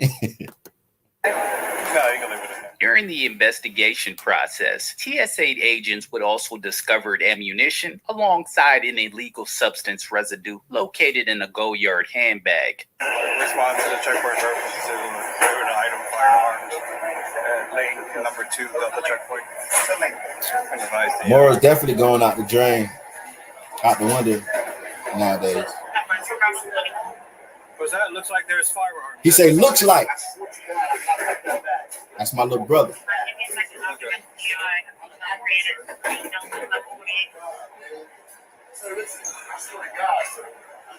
I know, but unfortunately, there's certain procedures we have to follow anytime something comes in that's prohibited, correct? Right. So listen. You understand that, correct? Do you have your ID on you? Sir, my ID's in my bag. In the bag? Yes, I'm a minor, sir. Look at her nose ass right here. She heard gun and she walk her ass over here pretending like she taking out trays and shit. You see the shit? That one thing about black people, boy. We is nosy as fuck, man. I'm gonna get back, bro.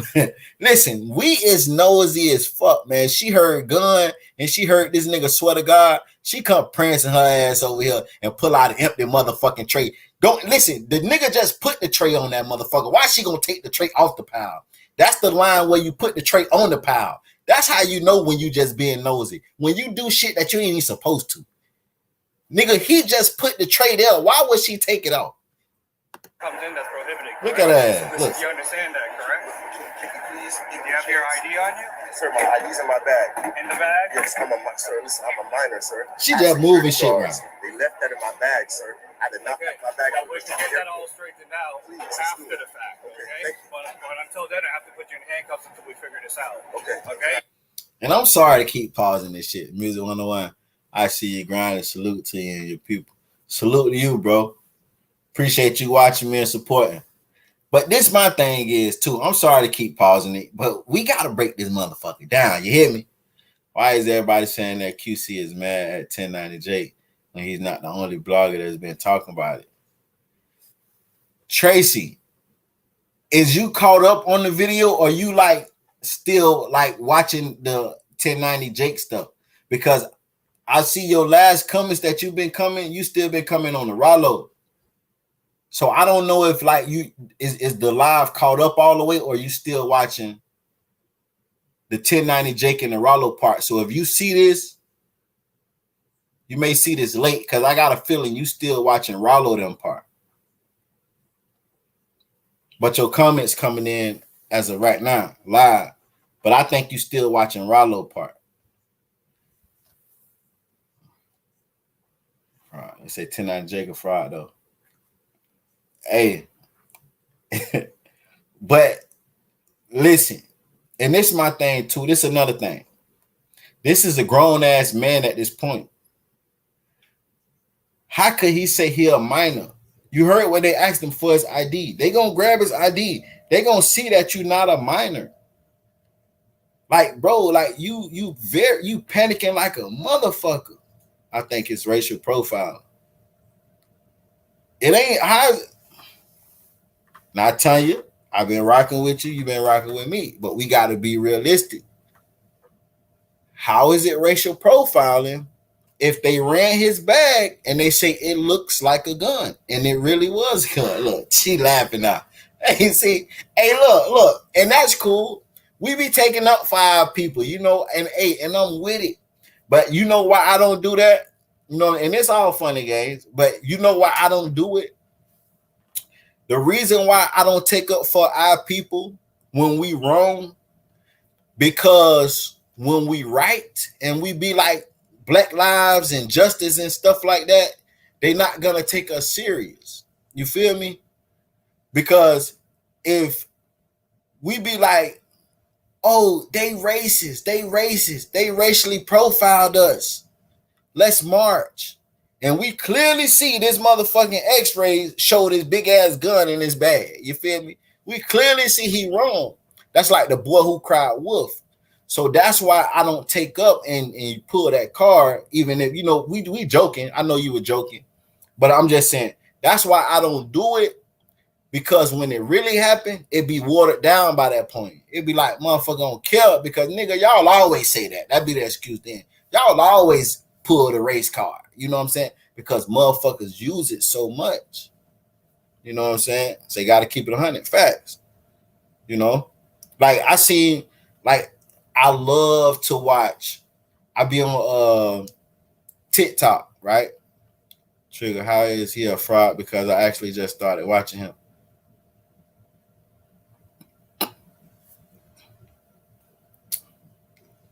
I'm gonna stay on topic. I'm gonna let them have their conversation in the comments. But I be on TikTok and I be on TikTok watching the little shit where the motherfuckers be owning the police, like they be schooling the police on law and shit. And every now and then a video will come across where a motherfucker do something and the police and there be an interaction with the police and shit. And I done seen some video where motherfuckers is totally in the wrong. And they'll be like, oh, you racially profiled me. You know what I'm saying? And I seen people in the comments saying, yeah, that bitch just racist. That's why he did this. But no, bruh, is if you watch the police cam and the police view, you see bruh is literally swerving like a bitch from lane to lane. He ain't racially profiled and stopped shit. He was swerving like a motherfucker. You know what I'm saying? So when we, always want to bring the race card, you know what I'm saying, and then the person being the dead ass wrong, that watered down the real shit. So when the motherfucker really be racially profiling motherfucker take it serious, because motherfucker like, man, they always say that shit, man. But my thing is, say our people feel as though they never wrong. Exactly. We be wrong sometimes. Yeah, we be wrong. Like one thing about me, you know what I'm saying, and I stand firm on it. You know what I'm saying? Take your lick.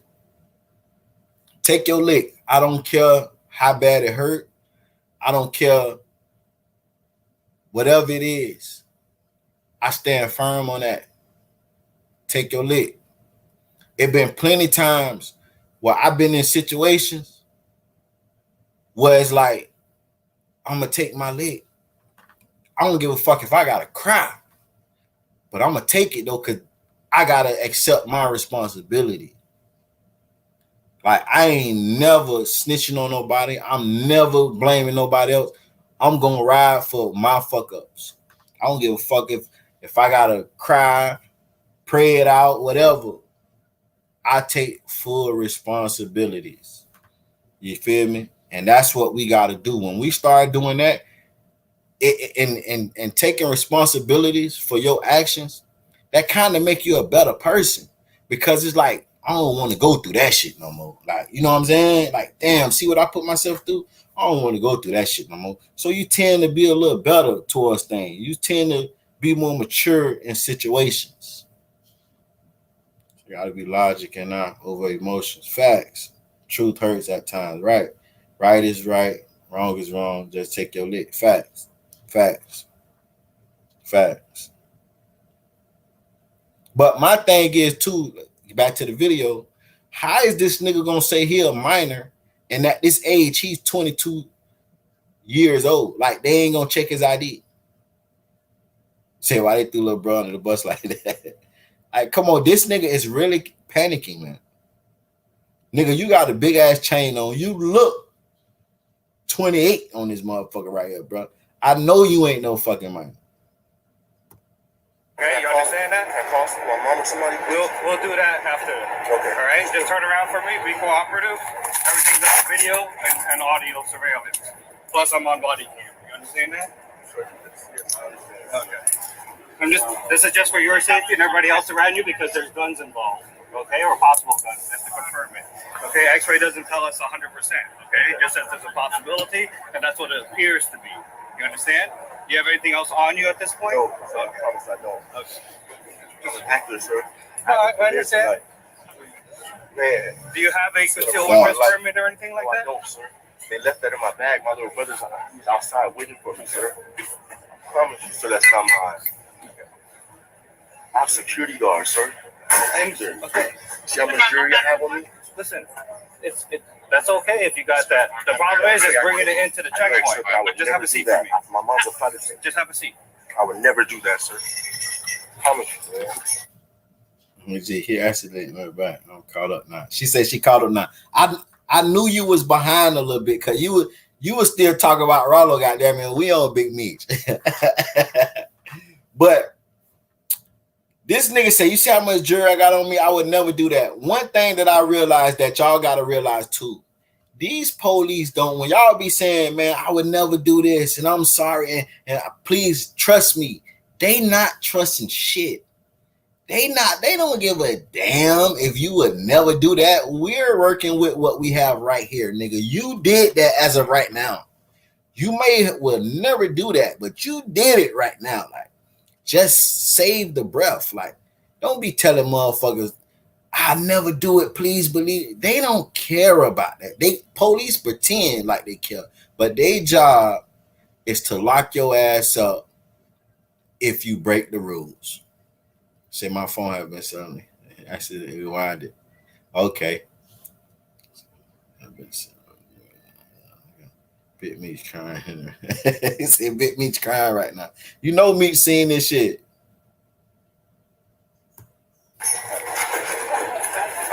I'm a good kid, man. I'm not saying you're bad. Have I mistreated you? No, or not at anything? all.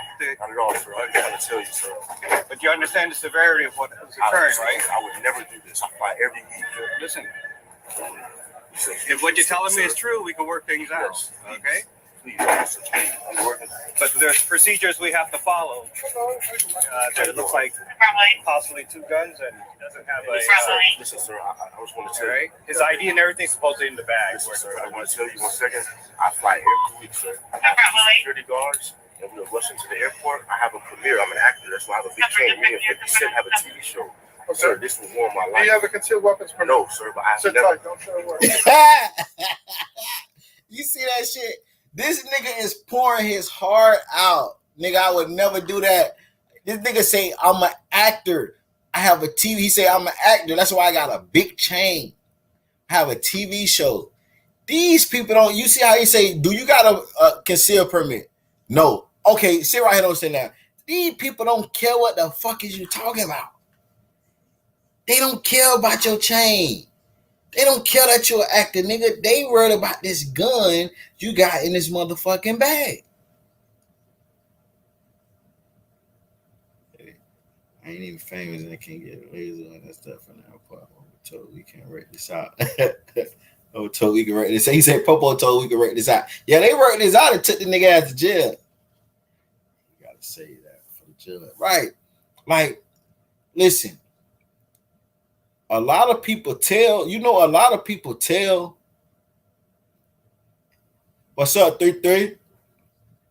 A lot of people tell because they feel like if they tell right then and there that the police will let them go. No, it don't work like that.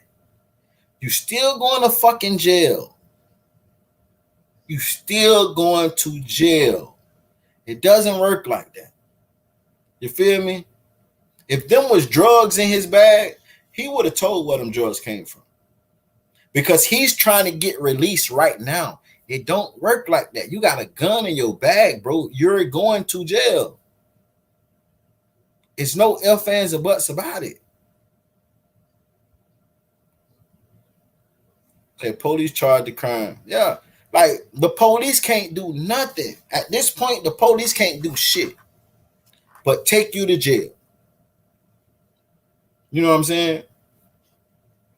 So when y'all get stopped, God forbid that y'all get pulled over, stopped by the police or commit a crime, don't go to pouring your heart out to the police and telling because you think the police gonna let you go right then and there. No, even if you tell, the police is still gonna take you to jail.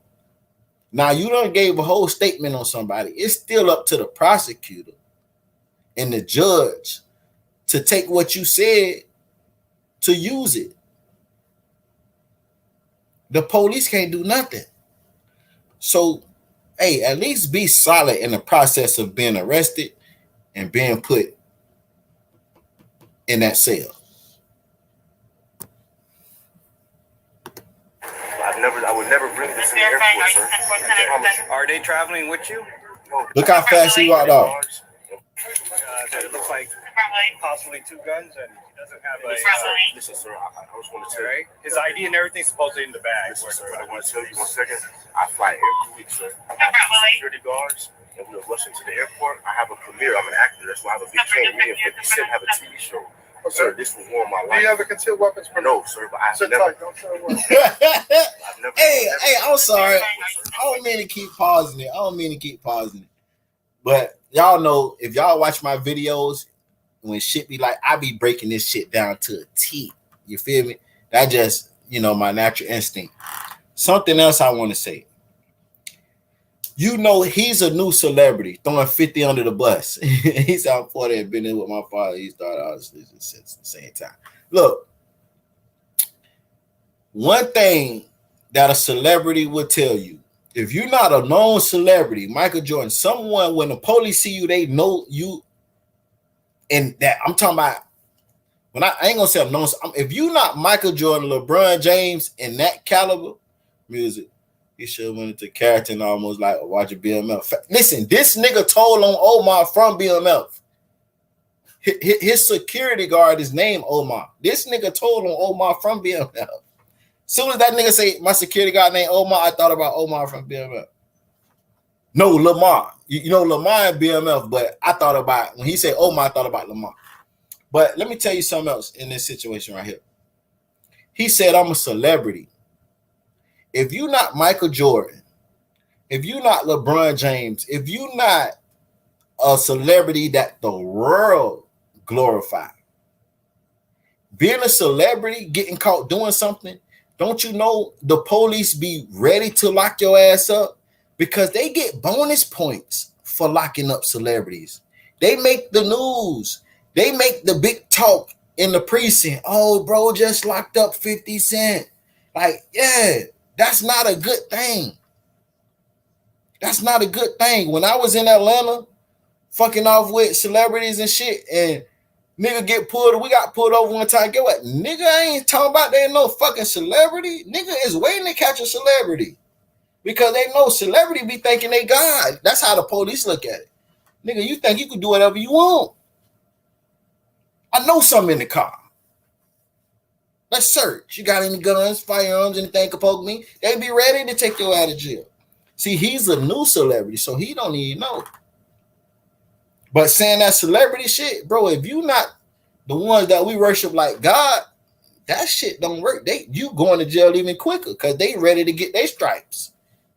Oh yeah, bitch, I took Bill, and then bitch, you was a celebrity from BMF. Your dad, Big Meech, and then he tell him, my dad is like the Sopranos. Bitch, your dad is a drug kingpin. He's ready to take you to jail. That shit didn't even help you, gang. Are they traveling with you? No, they're in the car, but I promise you. Okay, is there a number for them? Fact. Yes, I have a number for And you have, is it a company that works for you? Like you hire?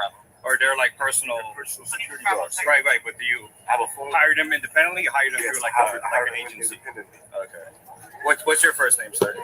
God, Demetrius Spinner. Demetrius. I'm gonna miss my flight. So he gonna miss his flight whole going up there. Yeah, you're definitely not making it because it's almost 2 now. And what's your last name? Oh my God. F-L-E-N-O-R-Y. F-L-E-N as in November? Or M as in Mike? Sorry, while you're talking, this was going in my ear. I appreciate it. N-O-R-Y. O-R-Y. Oh my God. And what's your date of birth? 422. Was it? April 22nd, 2000. Man. Very good. You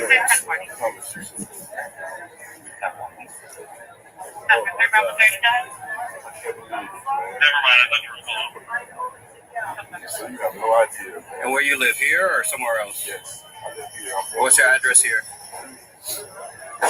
Was that Hollywood? Yes, sir. Hollywood, Florida. What's the zip over there? 33019.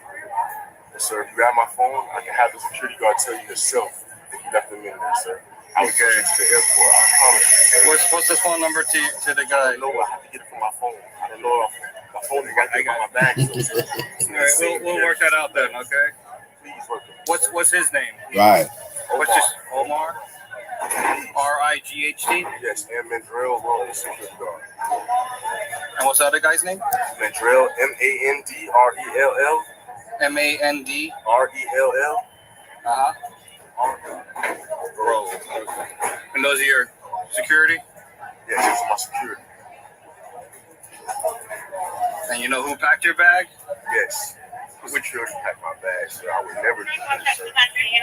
Is that something normal? Because, like, unfortunately, when you come, I know, but unfortunately, when you come through, one of the questions is, have you packed your own bag? Because you're responsible for anything in it. I have clear. I have clear, sir. They never asked me that because I have clear. They never asked me that. Right, I'm just saying, but those are one of the standard ones when you book your ticket.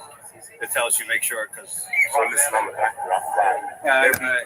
That's why I was late here coming because my flight's boarded right now. And you're flying with Delta today? Yes, I fly with Delta. My mom works for Delta 30 years. Which flight you going on? You know? Delta, To where? FLL to DTW to Detroit. I have a premiere tomorrow. I'm acting up my show. It's really on Stars.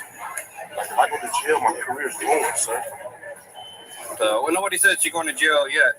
Okay, we have to verify everything and check what's your status before we make that determination. Okay, but I'll tell you, normally our policy here is if you have a concealed weapons permit, you bring one in. Listen, it's an arrestable offense, but we don't physically arrest you, but we arrest you on paper, and you promise to go to court on it.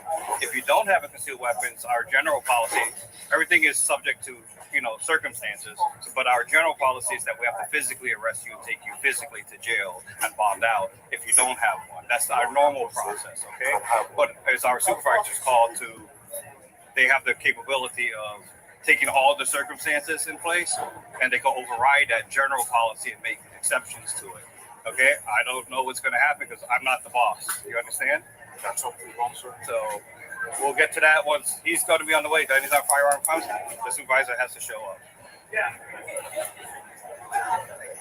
So you have to, we're going to clear his property once you guys take out the gun, but he also needs the attachment. Okay. Once we clear You know where your boarding pass and ID is? In the bag? Yes. In the bag with the zipper on the top? Small bag. My ID. He said that nigga said that government name and Big Meech popped up. Shit got real. This what acting like a ho. Talking about he on Stars. Facts. I didn't even hear this nigga say Junior. I didn't even, man, listen. That's what I'm telling you. Like, he don't understand. He thinking he can talk his way out of this right here. Bruh, bitch, when they run your name, your daddy coming up, bitch, the kingpin. The fucking kingpin. Nigga, they finna handcuff your ass tighter. Nigga, now we need to go thoroughly through this bag. This nigga might have cocaine in this motherfucker. My ID. If I once I get his you have his ID? I got name and date of birth. Okay, I'll run it like this if you want, but you say wait for the ID to get it. It's not. It's just anything that's like computer based has to be out. Any electronics has to be outside, independent. Good thing I ain't need to catch my flight. You're not on the same flight? You guys are not on the same flight? I'm just saying, like, I'm glad it ain't like. Oh, you guys don't know each other? I thought you guys were. Oh, no. He just had the, I seen him on TV. Oh, okay. I got you. So we don't have a back, unfortunately. That's TSA. That's not ours. Yes, that's their private screening if they had to search you. Right, he ain't say June. Not ours. So his dad shit coming straight up. Yeah. I know. He has his own show. It's my show. Oh, it's your show. He says that my he, show. Like supports it or sponsors it or something. So what does BMF stand for? I see it on your chain. It stands for Black Mafia. It's like my dad had like this little school. My dad was like the Black Pablo Escobar. Right, okay. Back in the 80s. He said my dad was like the Black Pablo Escobar. I probably say, oh, okay. Bruh, that shit ain't like, nigga, I wouldn't, bitch, my dad is the teacher at, goddamn it, Harvard, bro. I would have said some shit. This nigga is saying this shit like this shit is gonna get him out. These crackers is finna handcuff this bitch tighter. We need to thoroughly search this bag now. His dad is like Pablo Escobar. He said I'm saying all the wrong things as a person. Like, bro, like. He went to jail and everything. He just made a show about it. And I got arrested quick. Okay, so you played your dad. Playing my dad. Okay. And he like the Sopranos. He like the Sopranos. So how was that experience? You don't have to answer. I'm just asking out of curiosity. I So I take my career serious, man. Like I fly with security. But today they couldn't come because I had to hurry up. But it looks like your security screwed up and they left stuff in your bag instead of taking it with them. They did. We have a lot of firearms. So that was the 2 firearms. We had 4 firearms. They carried 2 apiece. So they left the 2 in my bag. They were at my condo last night. I told them to pack my bag. I don't know why they left it in there. And it was a honest mistake. Like, I don't even play like that, man. My mom's a flight attendant. Does it for 30 years. She's based out of here or Atlanta? New York? She was born, raised here. You hear her condo in Miami. My career is tomorrow. But you'll make it tomorrow. And worst case is, I'll tell you, bond out, which usually takes six hours or so, and then you get out and you could make the late flight out. You know, that's the worst case scenario. The address on your driving license, is that a good address or? I just looked it up because I see your team. Like, it's from that show, but I've never watched that show. It's a good one, huh? I'm from Saginaw, 2 hours.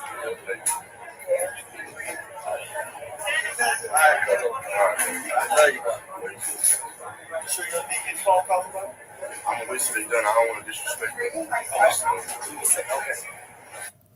Why we always, why us as black people always do that? Now, Pops don't know him. When Pops first seen him, Pops say, I'm glad my plane ain't leaving right now. He said, what you know? Nah, shit, I'm just happy to see the nigga. Like, I know I seen him on TV. You know, Pops pulling off. Pops say, all right, cuzzo, I love you. That's a fucking lie. Like, you don't love him. Like, why us as black people use that love word so strongly? Like, you know what I'm saying? I know we some soulful creatures, but that's just a thing in mind. Like, you know what I'm saying? I be meeting people, especially on here, like YouTube and shit. And you know what I'm saying? We be locked in, nigga be like, I love you, bro. I be like, you know what I'm saying? Like, nigga, do you love me? Like, why do we, you know what I'm saying? Say we use it too loosely without substance. Facts. Like, that shit be, you know what I'm saying? Like, we gotta stop. Like, love supposed to be the word that really meant something. Like, we gotta stop using that shit. Like, I just meet a nigga, talk about they love me because we done been cool on YouTube for 2 weeks. I love you, dog. All right, bruh, hang up on there. Like, bitch, you don't love me. Shit.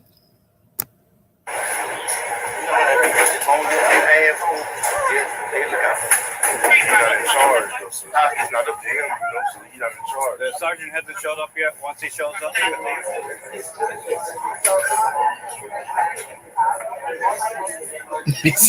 he said we all love each other, fam. Don't hate. No, it's not. No. Just ran over. Give me a second. Get my breath. Hey, good. His nose, yeah. He's an actor with the show BMF. His security, armed security, apparently packed his bag for him. And apparently they left some guns and ammo in his bag in the rush to catch his flight.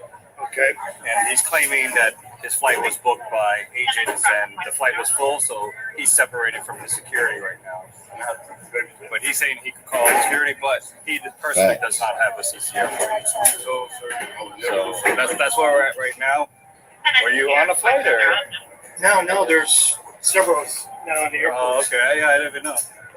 Everything changes here. Hey, we're trying to get our word out. The way you guys know, you give us a call if you need it again. Need to go get lunch or coffee for you.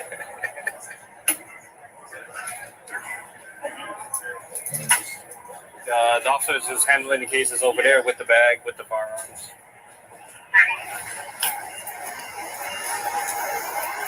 All black one? No. The oldest looking car here. Are y'all putting in the old one? Yeah, unfortunately, my car broke down, so this is the one we got right now. It's got more room than my car.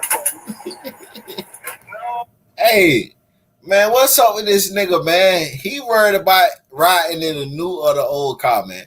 What's up with this nigga, man? Why Papa telling him, right, man, his business.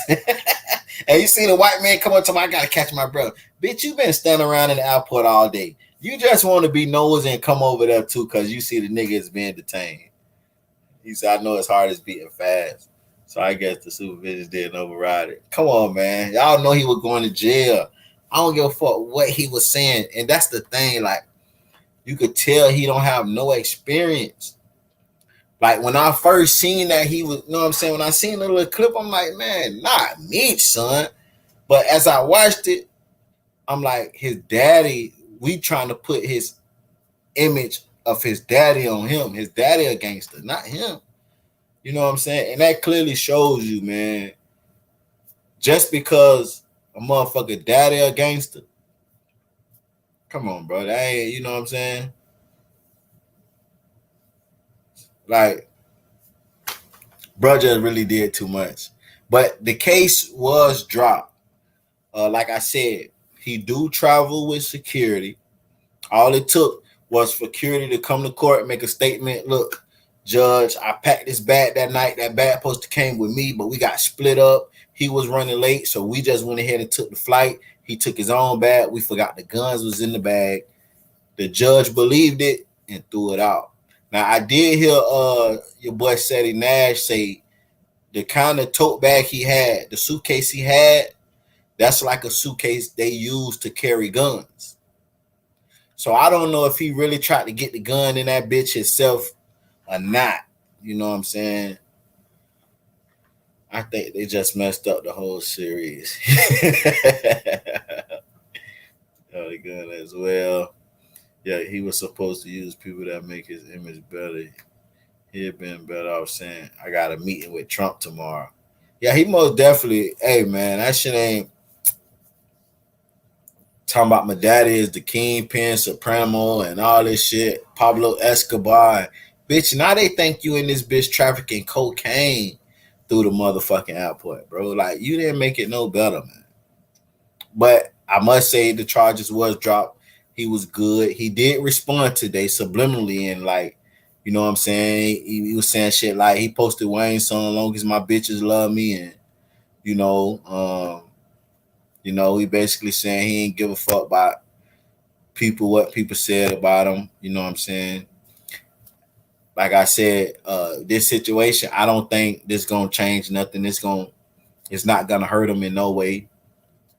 You know, he should learn from his experience. Almost definitely, man. Listen, he said he talked to his dad every day. Best believe Big Meech talked to him. 50 gonna beat him up on set. Oh, 50 got on his ass. That's what I said too. I said if they didn't still have the BMF shit going on, 50 would have posted this shit. 50 would have made fun of his ass because 50 don't give a fuck. But he don't want to post this shit and fuck up the series. But best believe if BMF was over with, oh, he would have posted this shit. 50 Cent would have been on his ass. But cases was dropped. Homie came out on top. So that's a good thing. But he learned from his experience now. He learned, nigga, just take a breath. Don't panic. He said they're gonna write less lines from the script for him. They're gonna write less lines in the script for him. In Florida though,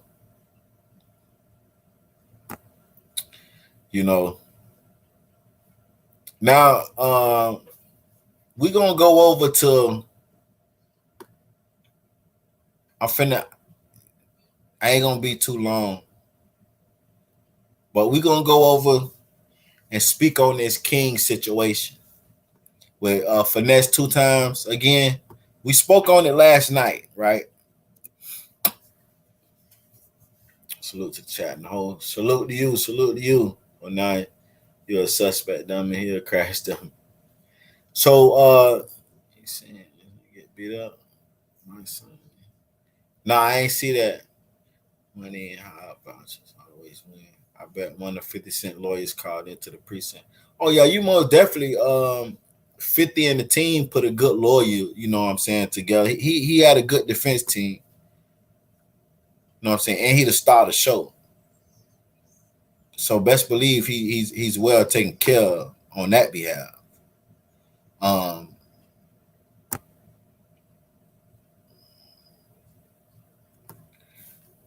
Also, I want to speak on this. We're gonna go through this real quick, and you know what I'm saying, we're gonna end the live and crank up tomorrow. But I gotta do it because it's still us as the people. Lil King better off with finesse. Facts. I keep saying it.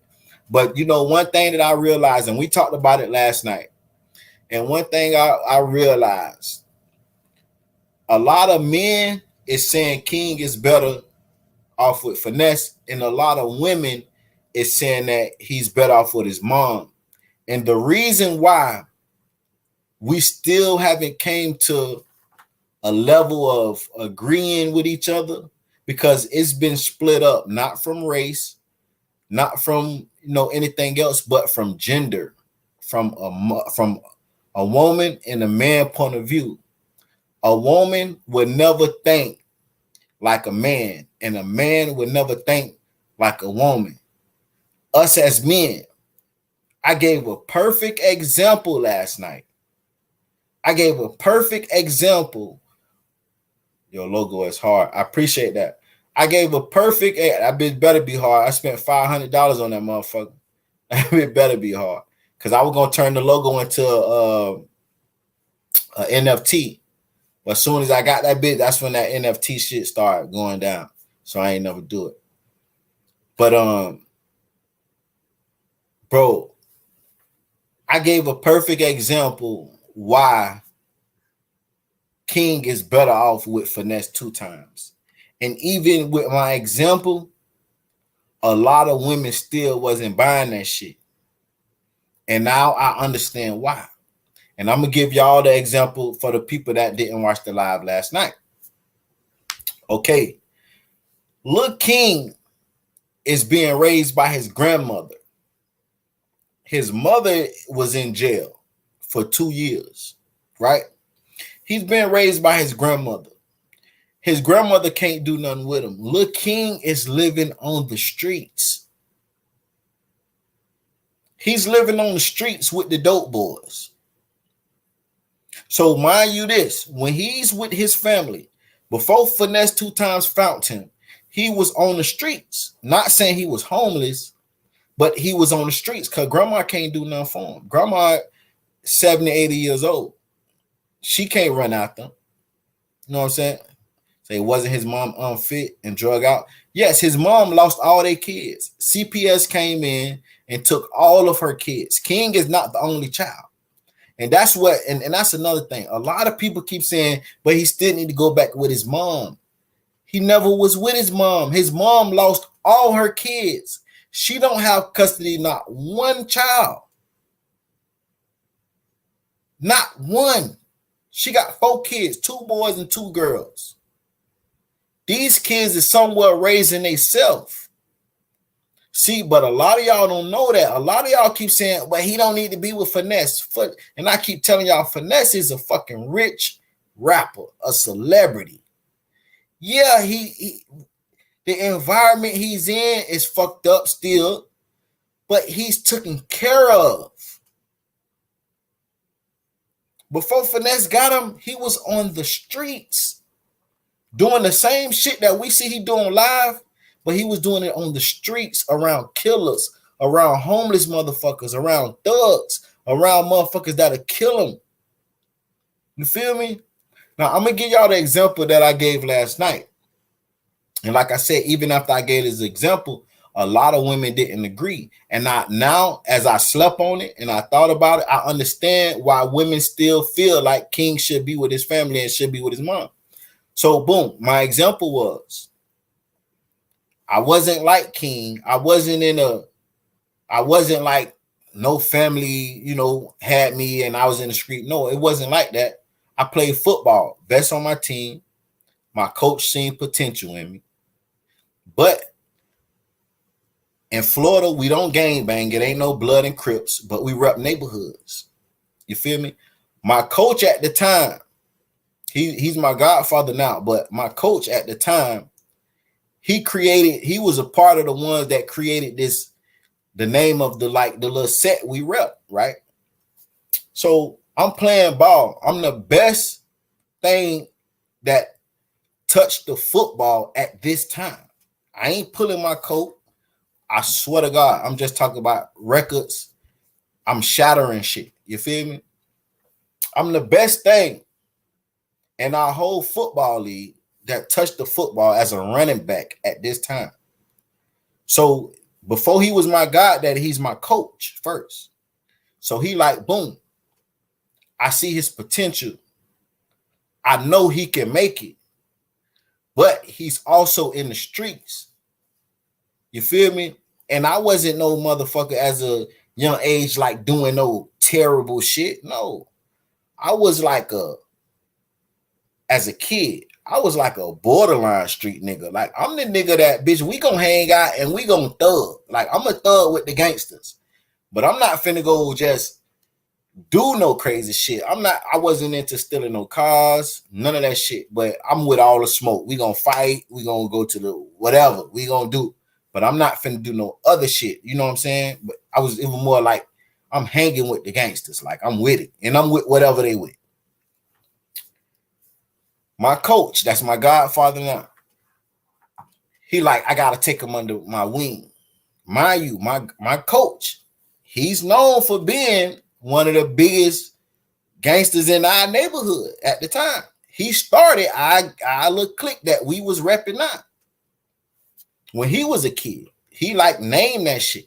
You feel me? So he can relate. That's the same with Finesse2tymes. Finesse say when he seen Lil King on the internet, and when he met Lil King through another nigga, Lil King reminded him of him.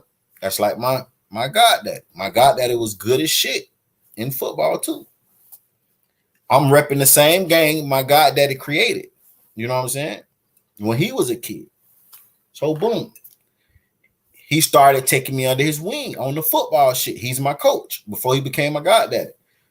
One day he like, look, y'all spend the night at the crib. You know what I'm saying? We won. I spent the night to his crib. He put me in the room. He talked to me. He like, look, I want you to be a part of our family. I want to be your goddaddy. But at the same time, you can rock. And I want you to live here, but you got curfew. Now, he know what I'm out here doing in the streets. He's not trying to change me. He slowly worked it in, but from the jump, I'm going to just put a curfew on you. You could come to my house anytime you want. You could spend a night anytime you want. You could live here anytime you want.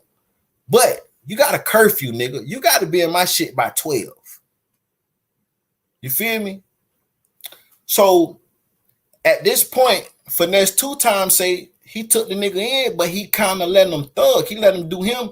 And eventually he gonna work his way into trying to mold a nigga to do good, right? But right now he let him do him. So that's what my goddaddy did. Like, nigga, I know where he come from. My goddaddy was, you know what I'm saying, me when he was my age. So he like, nah, we ain't gonna tell him he gotta stop being in the streets right now. Just give him a curfew. So he put a little rule out there. If you gonna come to my house, you gotta be in my house by 12. Okay, boom. Nigga, this like, mind you, I never been in a situation where my mom and dad live in the same crib. You know what I'm saying? I was raised by my grandma auntie. I never seen a father figure that really had structure in a family. Like, this my first time being around a motherfucker that got their mama and daddy, and they daddy cool as a bitch, and they getting whatever they want, and it's lit. So, nigga, I want to be there. So I'm coming in the house at 12, before 12. You feel me? He's slowly grooming me. So, boom. Now he my goddaddy. I'm coming to his crib every day, spending the night every day. I'm making sure I'm coming to the house at 12. Usually, I be out long as I want to be. So now, boom. My godmother stuck to me and like, look, I want you to be a part of this family. But for you to be the part of this family, you can't do this, this, this, and this. You can't be out in these streets fucking off. And I got you. Whatever you need, we gonna take care of you. Nigga, this where the fuck I wanna be. So I'm not finna do this while I'm under their roof. But they waited. They kind of eased it on me. You feel me? And just me being there and seeing like family structure and seeing how fun it was and seeing how by doing right was cool to be with them. When they put the rules on me for real, like, nigga, you gotta do the bitch, I'm abiding by the rules because I want to be here. If my goddaddy would have came out on that field and when he let us spend the night and be like, hey, look, nigga, I want you to be my godson, but you can't do this. I would have hauled ass. I'm like, this nigga tripping. He ain't cool. This nigga tripping. And that's the same way with Finesse. Finesse don't want to come out and just put his foot down because he know how King is. King is really a street nigga. Y'all looking at King as a 10-year-old. King is really a fucking teenager at this point mentally. He been hanging with the thugs. He been living with grown folks on the streets for years. His mama did 2 years. She left when he was 8. The streets been raising him ever since he was 8 years old. You feel me? So if Finesse2tymes would have been strict from the jump, he wouldn't have never even fucked with Finesse. Because he'd be like, nigga, you tripping. You know what I'm saying? So Finesse said he got to work his way in, and I understand that, right? But I get what y'all saying too. Finesse, the environment Finesse have him in. Finesse is a rapper. Finesse got they smoking, gambling, doing all this, but he's doing the same thing on the streets. It's just now he's doing it in Finesse house. I'd rather a child do bad behavior in the house than on the streets. That's one thing my grandma used to tell us, like, I'd rather you do it at home than do it out in these streets. You feel me? I'd rather King be inside a Finesse2tymes house gambling, popping his shit, than being on the streets in Memphis. And they say the worst hood in Memphis. He's 10 years old. Just imagine a 10-year-old with $5,000 to $10,000 on him, and you got grown niggas that don't have $5,000 to $10,000 that will kill him over them $5,000 to $10,000 at a dice game because he loved the dice. Think about this. King is in the middle of the worst hood in Memphis, dicing with $5,000 on him with grown men, and he's talking shit to these grown men that barely have the amount of money that this 10-year-old have. They would kill him for them $5,000.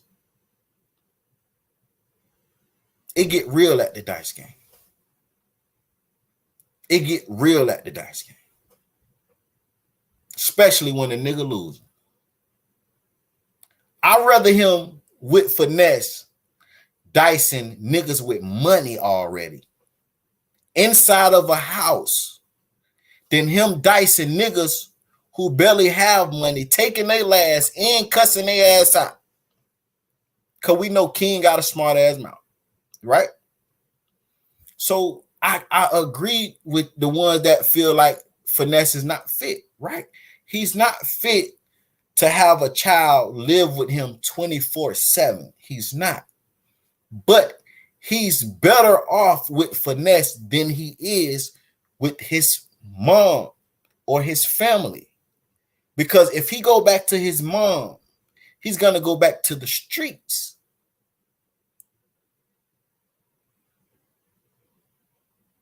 You feel me? Say, what do you think? What happened if Finesse violently died in front of him at a dice game. Finesse, listen, when you see Finesse dicing, Finesse is not dicing with randoms. Finesse is dicing with his homeboys inside the crib, gang. Like, this ain't no motherfucking Duke the Jeweler type shit. This ain't no Offset mob ties and takeoff type shit. This ain't that. These homeboys that live together dicing, they ain't doing that, man. You feel me? Now, his mom say she called King to talk to him. And she tell King, I want to come to your shows. King told her, I don't want you to come to my shows, and I don't want to talk to you. He don't have that mother connection with her because first off, she went to prison when he was 8. Second off, she was an unfit mother, that she wasn't really taking care of him because she said out her own mouth, and I'm going to play the video, before she lost the kids, all her kids was failing in school. They was doing bad. And right before she got ready to lose the kids, she asked the CPS worker to put them in counseling. When CPS get involved, it's too motherfucking late to be for you as the parent to be calling the shots because something already was pointed out to be wrong. And then mentally, she's not even fit. She say her homegirl gave her some messed up Molly that was laced, and she said she's not mentally all the way there. She say sometimes she be off, sometimes she be on. Now, I never met a person that was that lost their mind a little bit. Like I never met a person that been laced with drugs and knew they was laced with drugs and can say, yeah, I don't have them all sometimes. You know, I'm not saying it's impossible, but I never met a like 9 times out of 10 when you see people mind gone, they it's not like okay, they scrape Monday through Friday and then the weekend they mind gone. But she said that her, you know, I ain't said she lying, you know what I'm saying? I'm just saying she made, I don't know what I'm saying, but I'm saying, I'm just trying to make sense of it. She say her homegirl laced her with fake X and it messed up her mind. But she's functioning good on this camera, speaking to the people. That's all I'm saying. Like, I don't know how that works. Say your family first ones to hurt you and your family first ones to kill you. He needs therapy, and I think that bro would get his mind right. Father figure.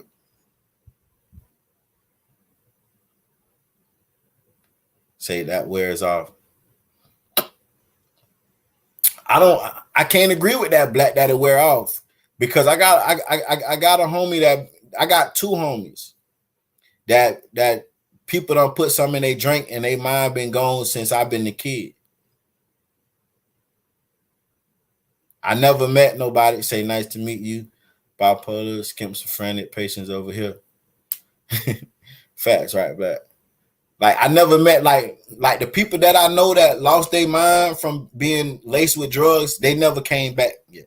I ain't saying it's too late, but like I know one, he was like one of the hood dope boys. Nigga had 5, 7, 8 cars lined up. Somebody put something in his drink one day, and I was a kid. He still ain't right. I got a homie who one of the best rappers in our city. He went to the club, had all the females. They said a female put something in his drink. He ain't been right since.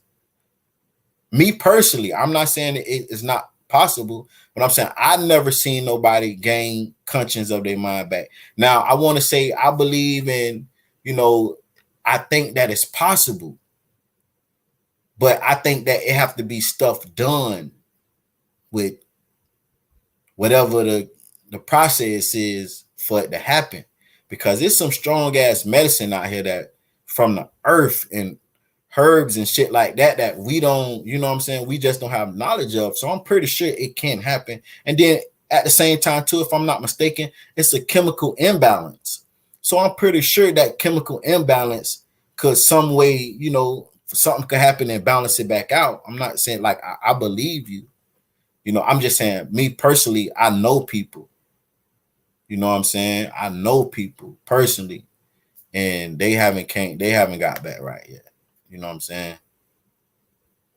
So, you know what I'm saying? With that, but what I'm saying is with that, the ones that I do know that lost their mind, they can't tell you that they lost their mind. Like they don't have conscience to know that they lost their mind. You know what I'm saying? But she on the video saying like, yeah, she put something in my drink and, you know, she ain't been there ever since. Been right ever since. So, okay, if you know you're not mentally right, so if she's not mentally right to have King, why is people saying that he need to be back with his mom?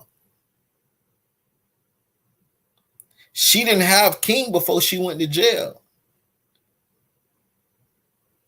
She wasn't stable enough to keep her kids before they took the kids. It's 4 of them. It's not just King. It's 4 of them babies. So why do we feel that King is better off with her than Finesse2tymes? At least we know he got a roof over his head. At least we know he's eating. At least we know he's been taken care of. At least we know he's going to school. Now, he's not physically going to school. I seen Finesse2tymes had him on the phone going to school, but he homeschooled, but he's still getting some kind of education. His mom said it out her own mouth. All her kids was failing.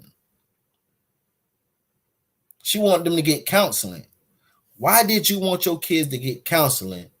And why you feel that they're failing because it's trauma to their life? It got to be something or some kind of trauma that she's putting them through or she's put them through on her behalf. So we want King to leave a nigga that's a millionaire that's able to take care of him, even though he got a fucked up environment too. But we know he's safer over there. That's all I'm trying to get people to understand. But my whole thing of bringing up,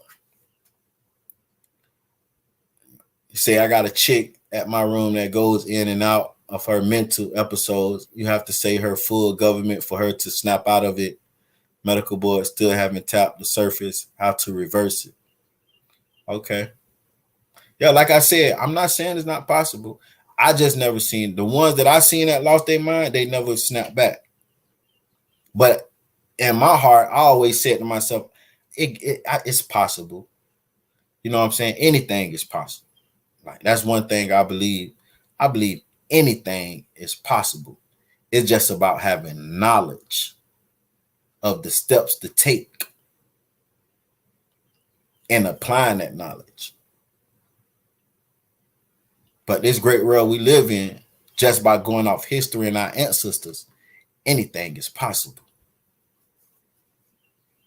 Them motherfuckers was healing motherfuckers just from inhaling motherfucking vapes and smoking herbs. And like if you could smell something and you heal, nigga, like come on, anything is possible. But we just have to know, you know. But also, like I'm saying, Lil Wayne was king at one point in time. Lil Wayne got with Birdman when he was 10 years old. Lil Wayne was around BG and Turk. They were shooting High Run. Lil Wayne was shooting High Run at 13 when he was with Birdman. King ain't shooting no fucking High Run. King ain't around motherfucking Stretched Out. And Lil Wayne came out to be the best rapper alive that we say.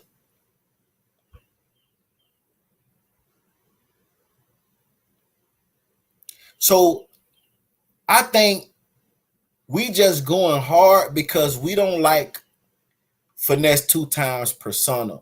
We don't like that Finesse2tymes out here finessing club owners. We don't like that Finesse2tymes out here and people is getting shot at his shows. I feel that's why people is going so hard. But y'all going hard, but y'all not looking at the big picture. Finesse2tymes is King Blessing. Finesse not perfect. But Finesse2tymes is King Blessing. King is gonna die or go to jail if he stayed in Memphis streets doing what he doing with the mentality that he got and the mouth he got. King talk like he's a fucking adult.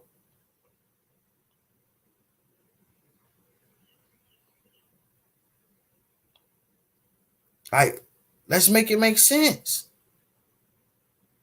Just like I seen pictures of King before he got with Finesse2tymes. This nigga is in the trap house with the floor covered with money, standing in it. He's 10 years old. The first thing that come to a nigga head is,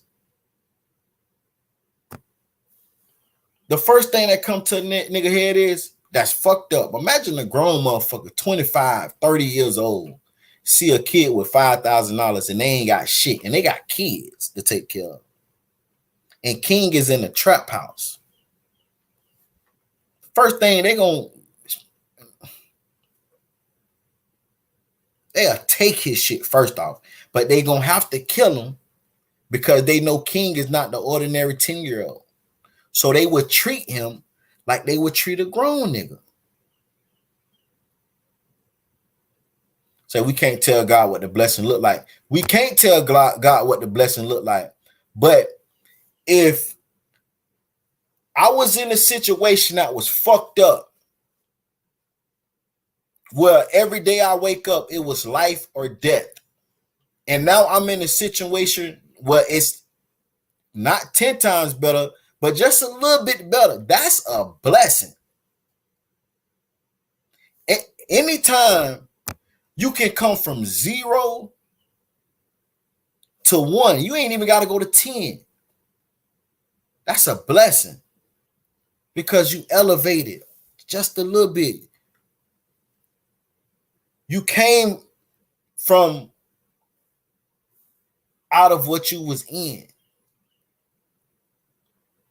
King was in the middle of the worst hood, on the streets of the worst hood in Memphis. Now he's inside of a fucking mansion. That's a blessing. King came from on the streets. They say he was selling candy, but he was hanging with the thugs in the trap house. We know King wasn't selling no fucking candy. Let's be real. King came from selling drugs in the worst hood in Memphis. 10 years old. Walking around with thousands of dollars. My son is in high school.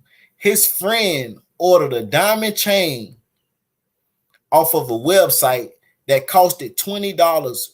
A diamond chain. The first day he say his friend got to school, his friend is like a sophomore. They say a senior snatched that shit off his neck. It was fake though. But a senior just seen that he could take advantage of him and just snatched that shit off his neck and kept it because he thought it was real.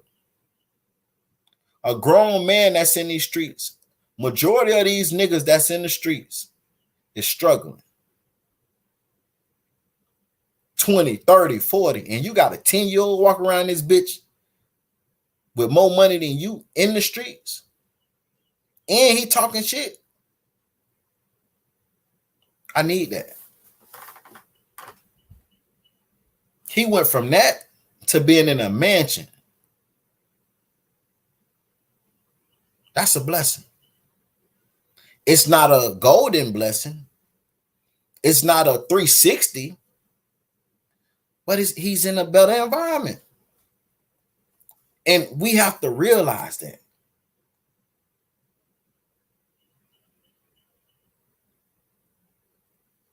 We have to realize that. What 10-year-old, think about y'all 10-year-old child.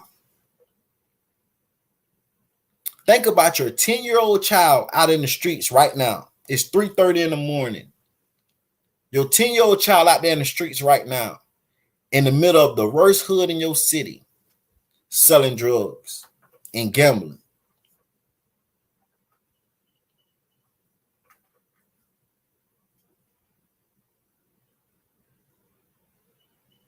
Think about that shit. That's scary for the average 10-year-old. That's scary.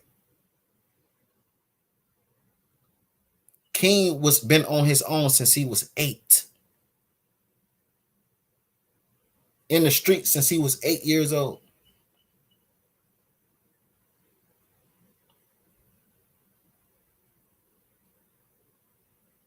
Black side couldn't imagine that. This is what I'm telling y'all. This man was in the streets since he was 8. In the worst hood in Memphis. I'm talking about Dolph. When we say Memphis, Dolph, Black Youngster, Yo Gotti, Moneybag Yo. And we see what the fuck going on around the shit they got going on. When Dolph died, the ones that been watching me from day one, when Dolph died, I covered it was over 12 people that was killed in less than 2 days when Dolph died from both sides.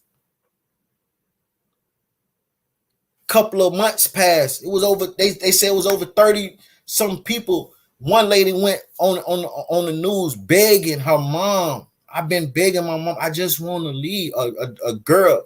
I just want to leave.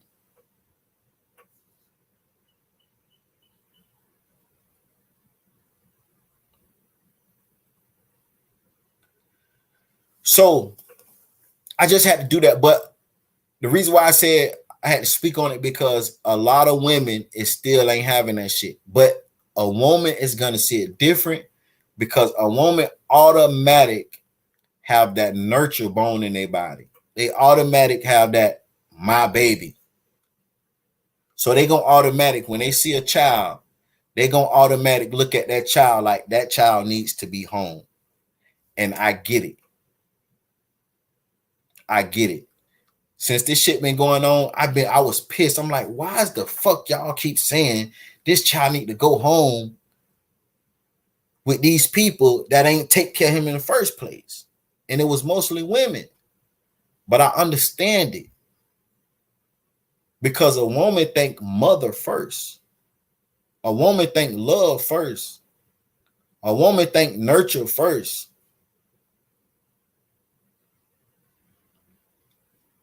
But we have to be realistic. Black say what home, right? We have to be realistic. He's 8 years old on the streets when he was with his family.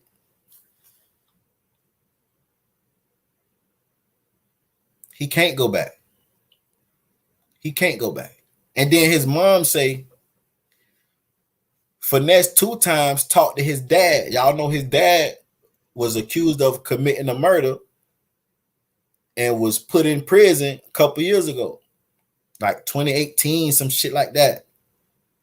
Finesse2tymes finna start helping his dad get financially stable. Now his dad got like shit like 30 years, so I don't know if his dad's still in jail or beat the case and came home. I don't know.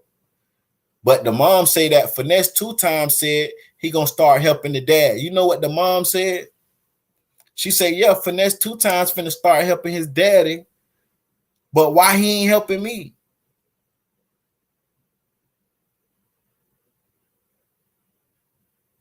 We supposed to share. We was taught we supposed to share. The mom say, why Finesse2tymes is not helping her? He's taking care of your child, lady. He is helping you. He's taking care of your child.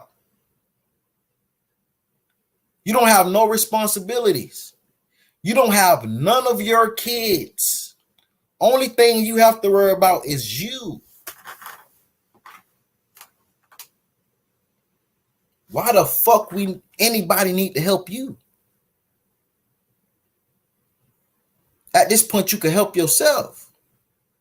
Because at this point, all you have is yourself.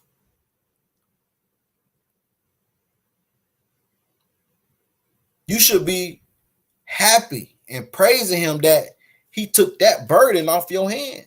You don't have to worry about what you got to do to feed this child, clothe this child. Somebody else is doing it. So he said he gonna help his dad get right. You feel he's supposed to help you? How? Why should he help you? But you know why he gonna help his dad? Because before his dad went to prison, I looked on his Facebook.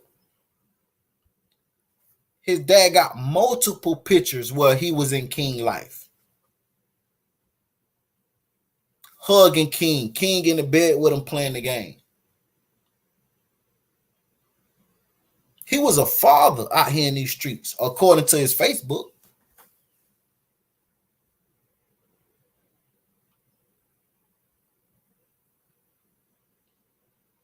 That's why Finesse helping King dad. Because he see, before he got put in that unfortunate situation, King dad was out here getting money and being a father to his son.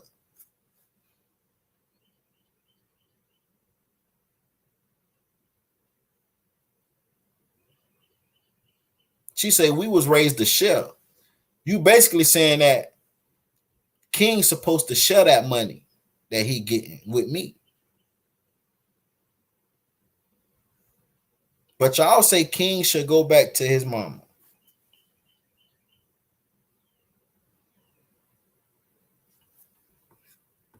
Let me try to watch the video, man. And after this, you know, son, we're going to close it out and I'm going to come back tomorrow. I promise y'all that, you know.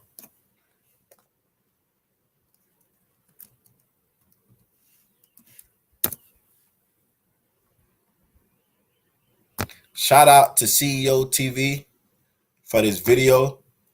Y'all make sure y'all go follow him and run their likes up, run their views up.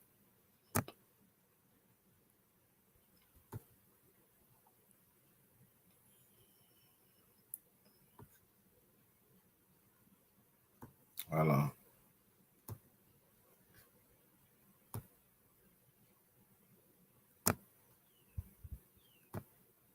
Y'all hit that like button. For the ones that haven't hit that like button, hit that like button, man. I told y'all, just show me that y'all fuck this what y'all want. If y'all want this, all you do is just support the channel by hitting the like button. That like button is what determines me if I'm gonna keep going live. Determine if I'm gonna keep going live. You know what I'm saying? Because y'all telling me y'all like it. If you ain't hitting the like button, then you telling me you ain't fucking with the live. All right, night, Black.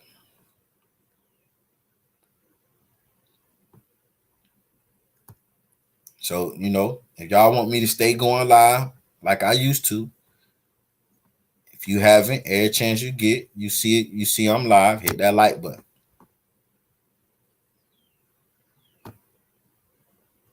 You know how many times somebody came in that jail and told me they seen my baby shooting dice with this grown man. All I could do was go in their cell and cry. You are now locked in to CEO.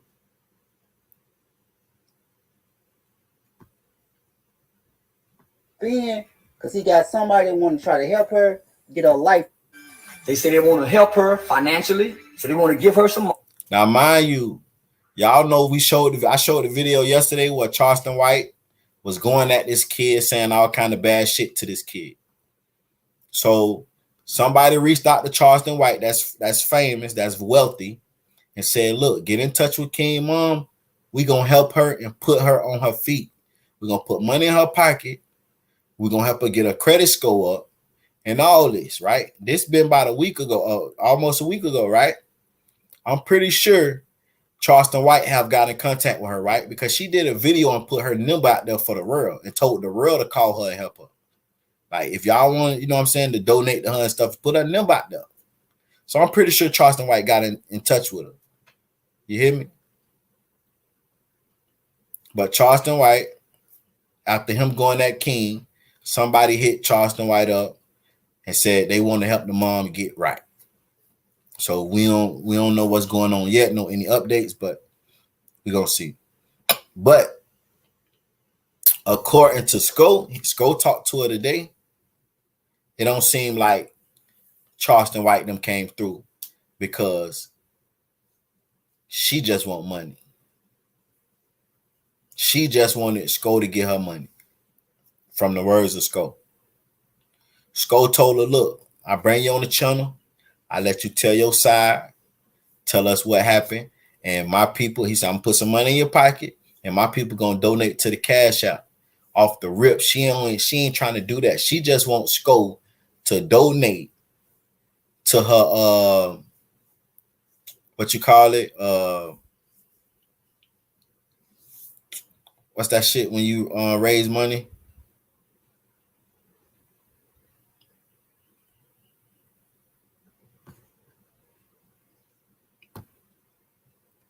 Y'all put in the chat. What's the shit when you raise money, when you trying to raise money for somebody? GoFundMe. Appreciate that. Now, Sko told her to come on his show. Right, GoFundMe. Come on his show. He gonna pay her some money. Tell her side. Tell the people where she been. Tell the people what life was and how it was before she went to jail. And he gonna have his people donate to her GoFundMe, and he gonna pay her up front. She hit that nigga bike 2 hours later, say, look, just send some money to the GoFundMe. Like, bitch, listen, I don't want to do that. Just send me some money, gang. That right there already tell you the mindset that she's in.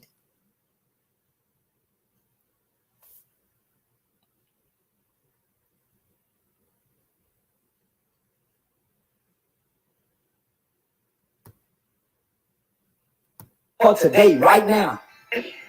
Hey y'all, I heard that some of the public liked it what I said and some didn't. And I'm not gonna come on here too many more times because my family, and I don't have anywhere to stay, my family's getting mad at me about this.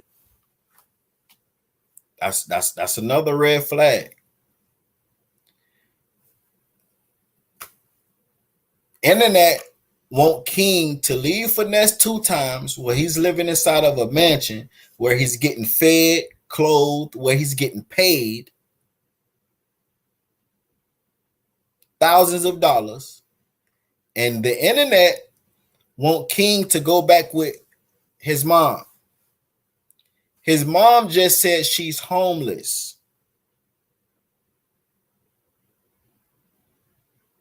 She's with the family, but she's homeless.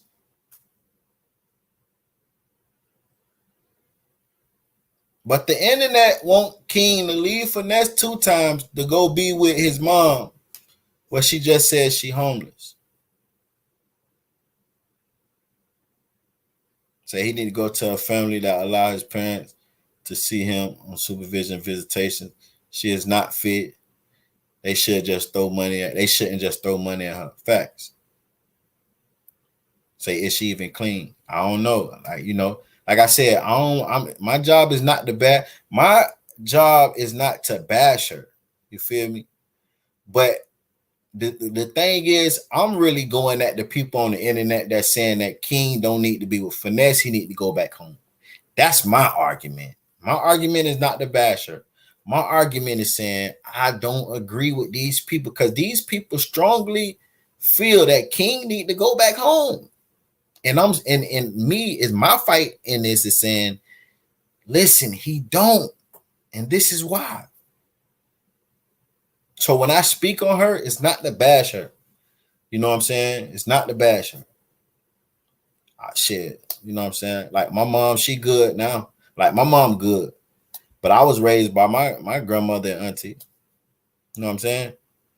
So I'm not bashing her. My argument and my fight is saying, listen, King wasn't in a good space when he was with his family. Like, I feel, and it's going to be crazy, but I feel like we use this family shit and it's overrated. Just because you was born into a family, that don't make you family. That don't make you family. The girl Scarlett, the rapper from New York, move the fuck back. Back the fuck up. Her family treated her like she was a fucking foster child. Her auntie beat her. Her brother asked her for some money one day. She ain't give it to him and hit her in her fucking mouth. And her lip is permanently fucked up. She got a big ass like gash poking out of her lip that's permanent, been there since she been a kid. And that day she left her family. She don't even fuck with her family now. She's an adult now. Just because you born into a family, that don't mean that's mandatory.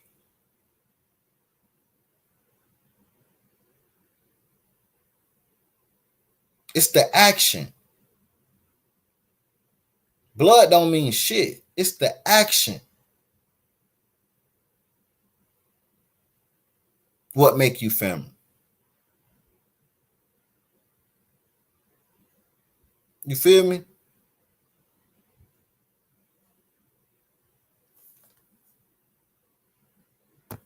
And I only just wanted to know, why did my son go with a stranger? She say, why did her son go with a stranger? For mind you, his grandmother was the guardian. Say, don't let titles confuse you, for real, for real. Facts. Facts. Facts. My first heartbreak, my first time feeling fucked up is from family. Straight up. First time feeling betrayed. Not, I ain't gonna say first time, but what that really hurt me was from my mama. Me and my mama never had an argument. My mama alive. I haven't talked to my mama in like 6 years. Me and my mama never had an argument, and I love her to death. I love her to death. Like, I remember one time, bro, I was going through some shit. I ain't talked to my mama in like 5 years. That's the first person I ran to. That's the first person I ran to. Mama, look, this what's going on. I ain't talked to my mama in 5 years. Because that's my mama. But the first time really had a heartbreak, like, I ain't gonna say heartbreak, but that really meant something. Like, I ain't never had a dispute with my mama. I ain't never had a disagreement. My brothers and sisters always been the ones going through it. Mom, dudes, like, I've been technically, you know, the one that never had a problem. My mama lied on me about some crazy shit. I never did nothing to me and my mama never had a disagreement. Not one argument. My mama lied on me bad that I don't even want to repeat what the fuck this lie was. And my thing is, if a person you never had one disagreement with, we always been good. Listen, I swear, okay, remember I told you swear to God don't mean shit. I promise to y'all. Before this, me and my mama never had, before this happened, me and my mama never had one disagreement. My mama lied on me to a whole side of the family that I don't even know, so I can't even defend myself. And I never did none of me and my mama never had an argument. That's some family shit for you, ain't it? But I love my mama to death, though. I just choose not to talk. I just choose not to, have communication. By me not growing up with my mom and my daddy, it made me easy to cut off family members. They like, people be like, how the fuck could you go without talking to? Bruh, I don't see it like how y'all see it.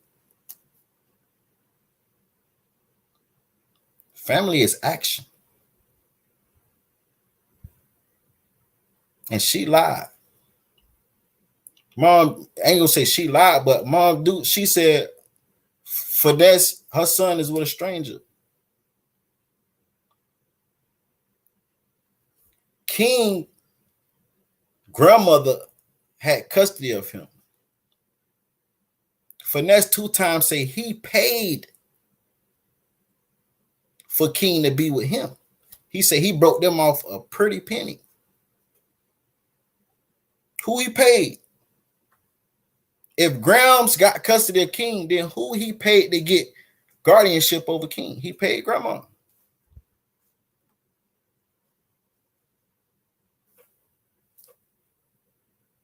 Yeah, your son went with a stranger because grandma can't do nothing with him because she's taking up your slack. She's taking up your slack, but she's at this point, she's not old enough to, she's not young enough to keep up with King.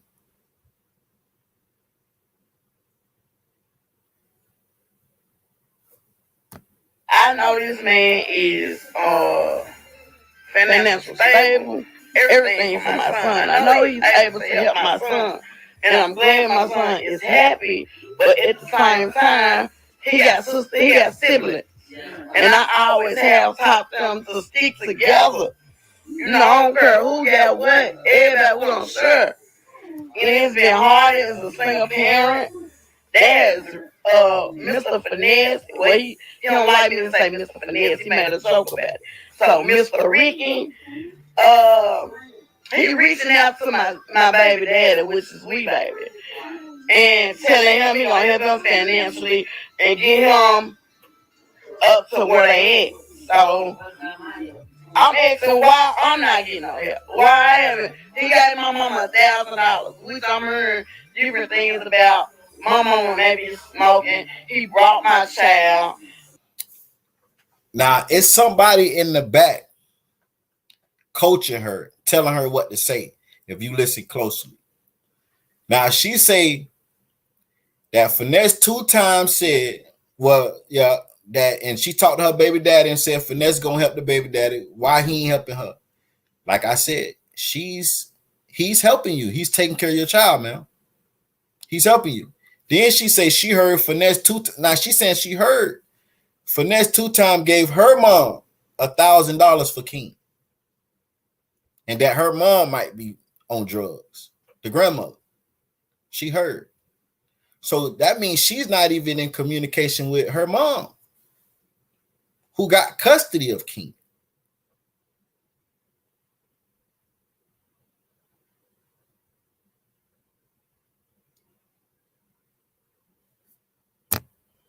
If I have to go to the NAACP, that's what I do. I got up bright and early this morning. I got on my knees, I prayed, I asked God, and I thank him for everything. And she say if she got to go to the NAACP, now I'm saying, what is, like, I don't know about, you know what I'm saying, what they got to do with kids. What's the connection with that?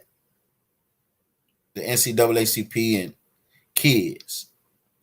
Like, what they gonna do?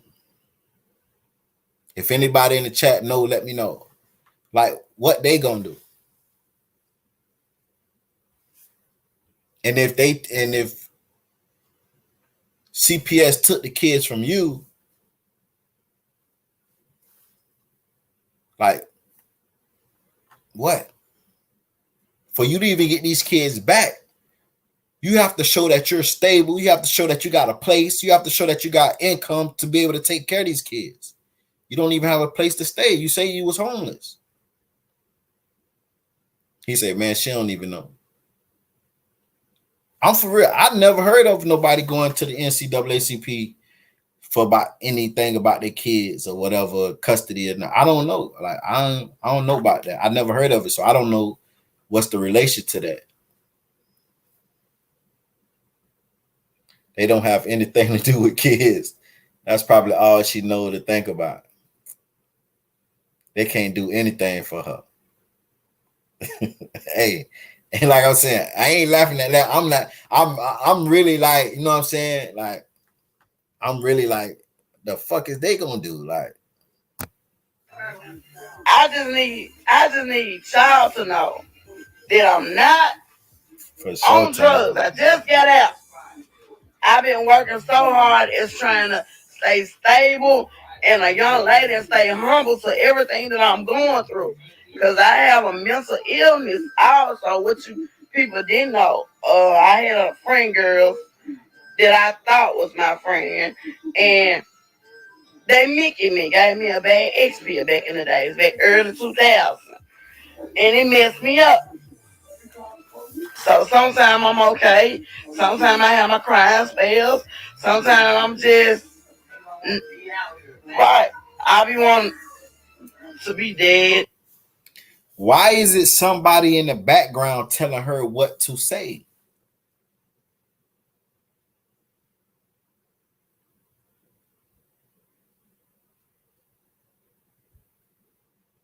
Like, that's red flags. You clearly hear somebody in the background coaching her every fucking word. They telling her literally what to say.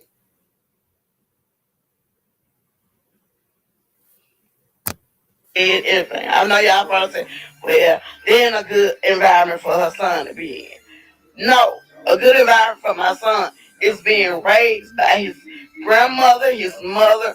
It's like a village to raise a child. Hey, that's the realest shit she done said since she been talking. It take a village to raise a child. I will agree. But listen to what she said before that. She said everybody saying what King at, that's what he should be. It's a good environment. But she feel that King should be with her and his grandmother. But you just said that you heard his grandmother was on drugs. You just said your mama, you heard, was on drugs and she sold him the finesse for $1,000. So why would King need to be with his grandmother if she's on drugs and she sold him for $1,000? Your mom. That's what you just said. And then you said you're homeless. So how is it better for King to be with you? If King left from being with Finesse2tymes and went with her and she's homeless, that is gonna turn King. Listen, King is gonna fucking turn into a monster. You hear me? He's gonna hate her because I was being well taken care of. Now I'm back with you in hell. Now guess what King going? King going straight back to the streets where he came from. Because now he have to get in the streets and get on his grind again to get his money to be able to take care of himself.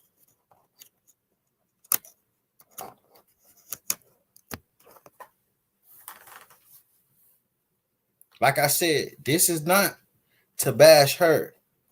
My fight in this, I'm trying to prove the people that's on the internet saying that King need to be with his mom and his family. Well, his grandmother. This has nothing to do with her. I'm just trying to change y'all opinion of saying King need to be home.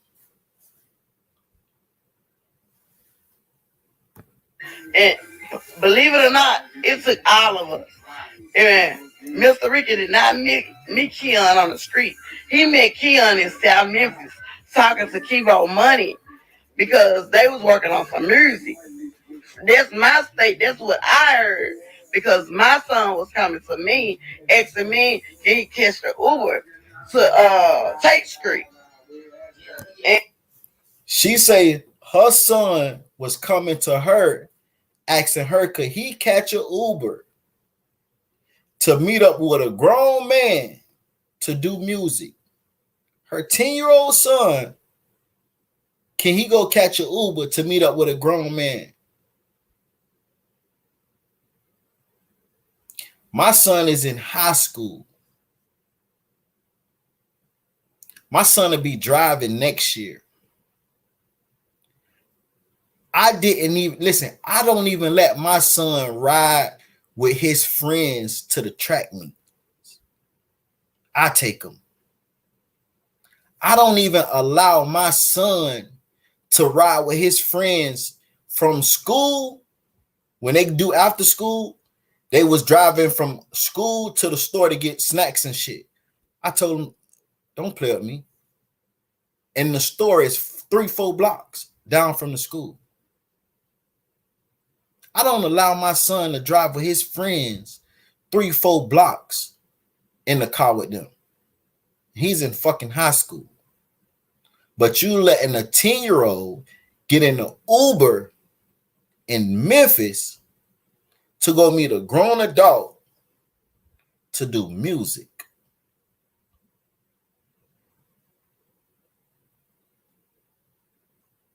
But y'all saying that King need to be back home though. And my son being him, no, I'm not saying he grown. He do act grown. Ever since I just did 22 months, you know how many times somebody came in. 5-minute long here on Chewy. We have a bit. She say her son is being him. Then she say he act grown. He do act grown. Told me they see my baby shooting dice with this grown man. All I could do is go in there cell and cry. Do you believe her? She say when she was in jail, people was coming to her saying, your son is shooting dice with a grown man, which is Finesse2tymes. Not just a grown man, a rich grown man on the internet. With big chain on his neck, with jewelry, with a lot of money.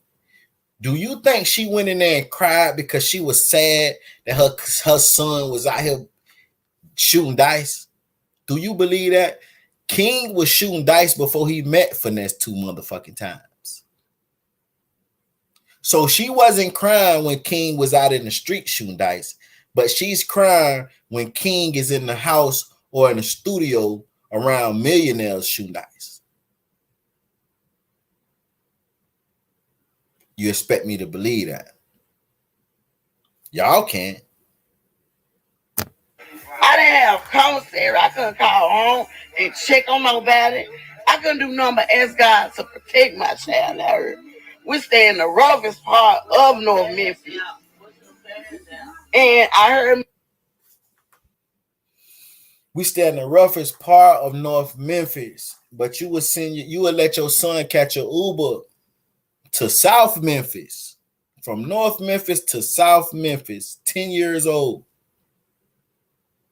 And matter of fact, he wasn't even 10.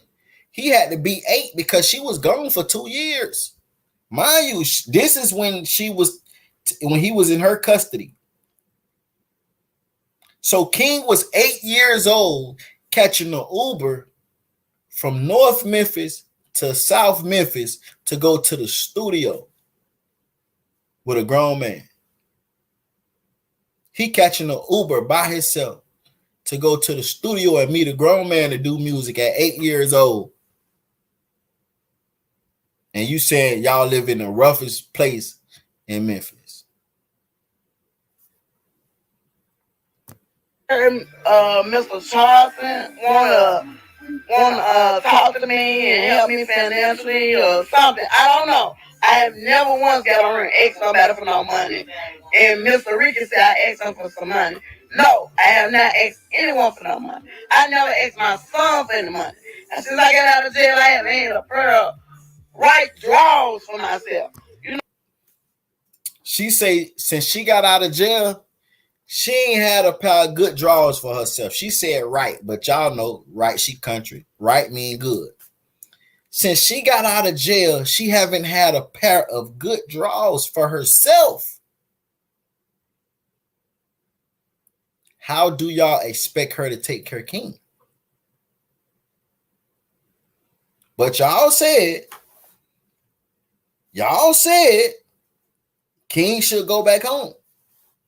He should leave this millionaire and go back home. But she telling y'all she can't take care of herself.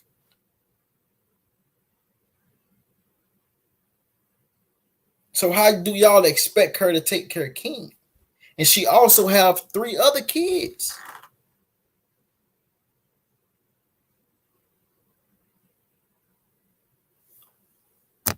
You know what I'm saying? Other than me going to get me a little $5 something here, $5 there, trying to up my wardrobe back up. But I don't have anything. My son now, you see him on the booty shaking girl all in the girl shaking her booty on my son at Deja Vu. I want that club shit down. I want. Hey, now listen. I ain't seen that. I haven't seen no clip where he in the club and the girl shaking the ass on him. But if he is, Finesse2tymes, you wronger than a motherfucker. Like I said, I'm not saying that that's the best place for him, but that's the best place for him with these 2 options, home or finesse. But for finesse to have that baby in the club or a strip club, that's fucked up. That's fucked up. I'm right. I'm with her on that one. That's fucked up. I want to sit down and I have to talk to. I don't know who I want to talk to. I don't know where to start it. I don't know where to start it. So if some of you people know where I can start it, will y'all please give me a call? The number is, what's the number? 901.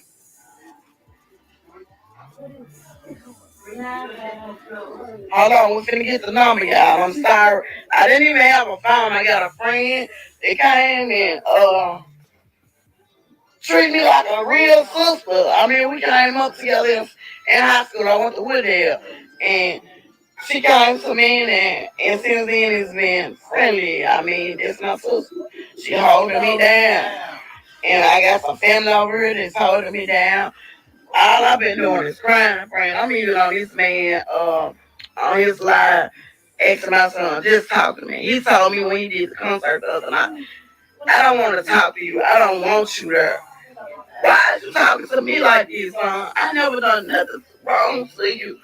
You know, I tried to be a mama, the best mother that I could be, is having a mental state of mind and being a single parent. But I see a lot of people saying, well, she did. She looking in the mirror. She looking at baby. Y'all was worried. Now, I want to say this. This parent shit don't come with no booklet. Some of us become parents at a time where we shouldn't even be parents. But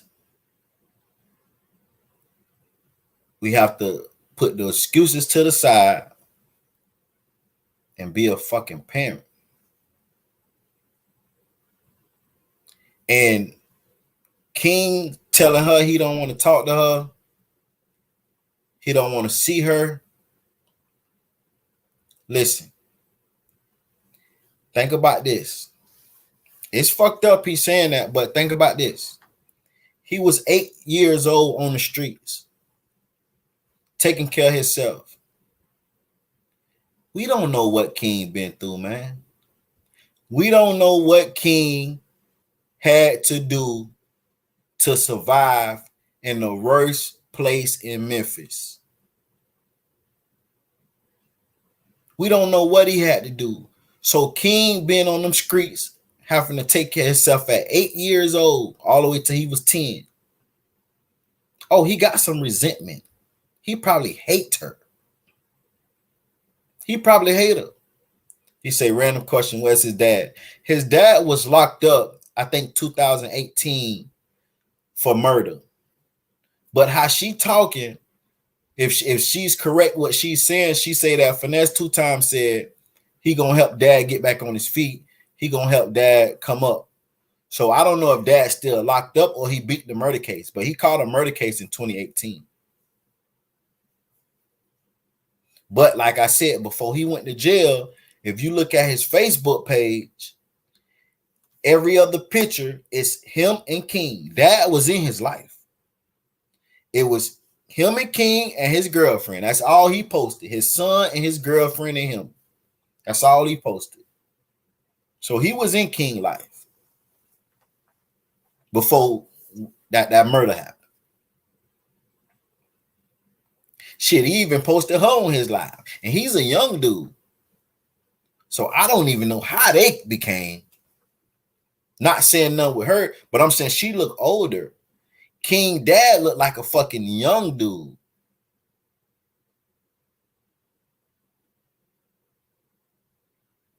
But of course, King gonna have resentment. Before, when he was younger, whatever you had them going through, it was bad for CPS to come in and take all your kids. And then he was on the streets at the age of 8 to 10, taking care of himself. You know, as when kids that's on the streets go through shit, that bring resentment towards the family, not the family, but the parents. He probably looking at it like, how we don't know. Come on, man. 8 years old. We don't know how many nights King went hungry, starving, on the streets by himself. We don't know. Every night him starving, he probably thinking, mama's supposed to be here, taking care of me and making sure I eat. And I'm 8 years old on these streets by myself. That shit will make a child, trauma will make a child resent their mother and father. Is it right? No. But you can't judge him off of what he went through that got him that he don't want to see her. I understand him fully.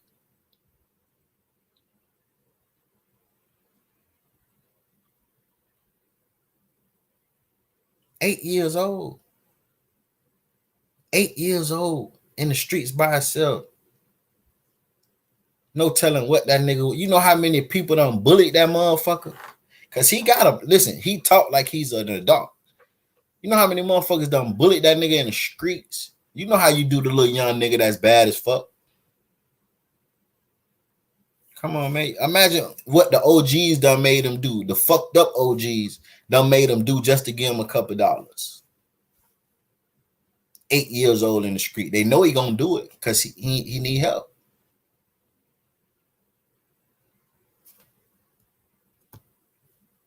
Worried about the wrong thing when I came to y'all.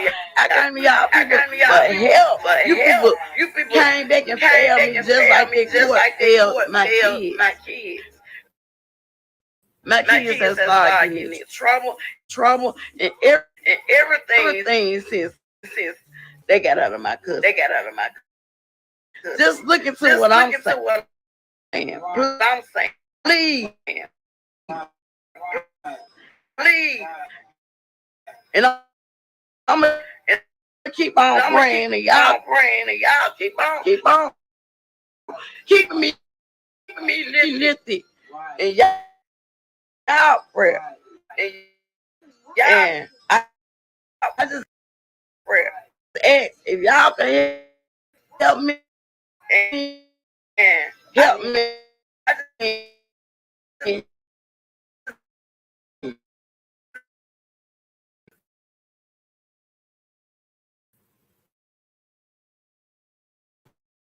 If y'all can help me, please. And I'm about to give y'all a number, like I said. Please, and I'm about to give y'all a number, like I said. 901 395 901 395.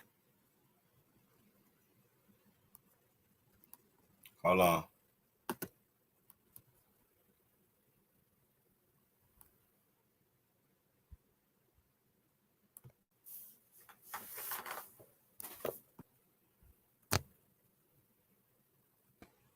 What, Mickey?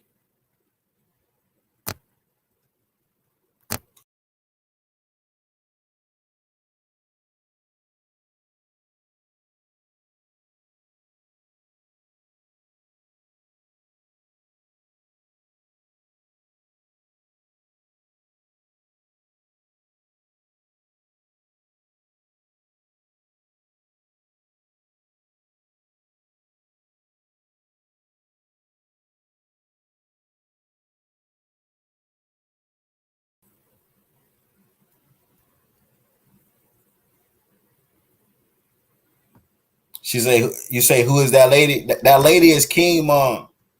The one that's the kid that's with Finesse. I'm bringing it back. I'm just trying to get them to understand, because the internet saying that King need to be with the parents.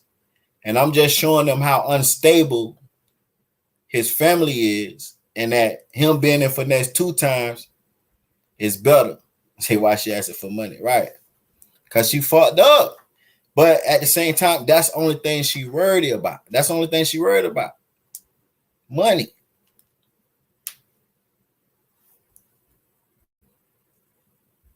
Like, I'm trying to get, because that's all I've been seeing on the internet. People saying he need to go back home. Well, this is his home. His mom say she homeless. His grandmother got custody on him. But according to her, she say she heard that her mom was on drugs. So if you just got out of jail from doing 2 years, everybody saying you're a drug addict, you saying your mom a drug addict, and you saying you homeless, then why should King go back there? Mickey say, hell no, not that. Right.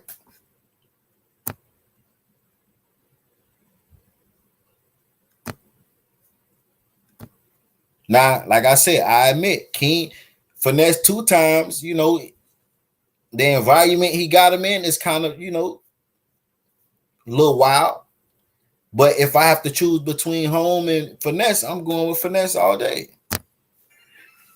So give me a call and thank y'all. And yes, King is good. I know he can rap. He can do. He's good in everything he do. He's good. I always have got him that kind of support. Son, you good. You got this. You got this. Whatever God give you, the gift he gave you, he gave it to you, son. So what God gave to you, can't nobody take it away. I'm a truly believer. And I'm just want to say, I want my son to call me and say, hey, mama, I love you, mama. Something. Let my son call me. Please. I mean, I'm going through the custody thing with my mama, but like they told me, I could pay my petition, $100 for my petition, and get my son back, because they didn't even have me in court when I lost my son. I was in jail when I lost my son. Nobody. Mind you, she just didn't lose her son. She lost all of her kids, 2 boys and 2 girls. I don't know. I don't even know the judge. I don't know the lawyer. I suppose they had a sit-in lawyer for me. I don't even know the lawyer. I don't know nobody. Only person I know is the DCS lady, Miss Erica Holloway. And I'm saying your name, Miss Erica Holloway, because you have really, really done nothing for my family. I asked for counseling for them before I lost them. I asked for them to have counseling, because I thought the stuff that I was going through was making them fail in school, was making them act out. You hear that? She say she asked for counseling before she lost custody, because the stuff she was going through made them be bad and made them act up in school and fail in school. Told y'all from the beginning. King was 8 years old when she left. So from 8 on down, he been going through hell just as her being his mother, because he was forced to be on the streets at 8 years old. So this lady don't need no kids with her facts. Now, I would say this. If she genuinely want help, right? And I pray she get help. She get her shit together. She get a job. She get a place. And she shows the people that she's really doing good. Like she's mentally, you know, with supervision, I say, yeah, King, go back. Because at the biggest thing too with this is she told us that she was laced a couple years back and she go in and out. So technically she's not stable to really take care of kids on her own. So he look just like her. Two facts. Technically she's not stable to take care of the kids on her own. If she have a mental issue where it go in and out,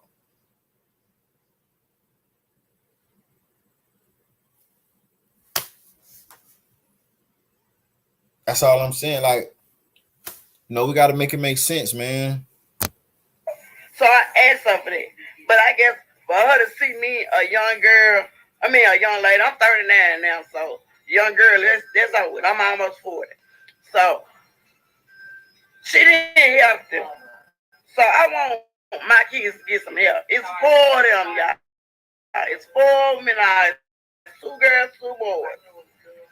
So thank y'all, and if y'all can, call me. Bye-bye. Now, see, and she asking for help, right?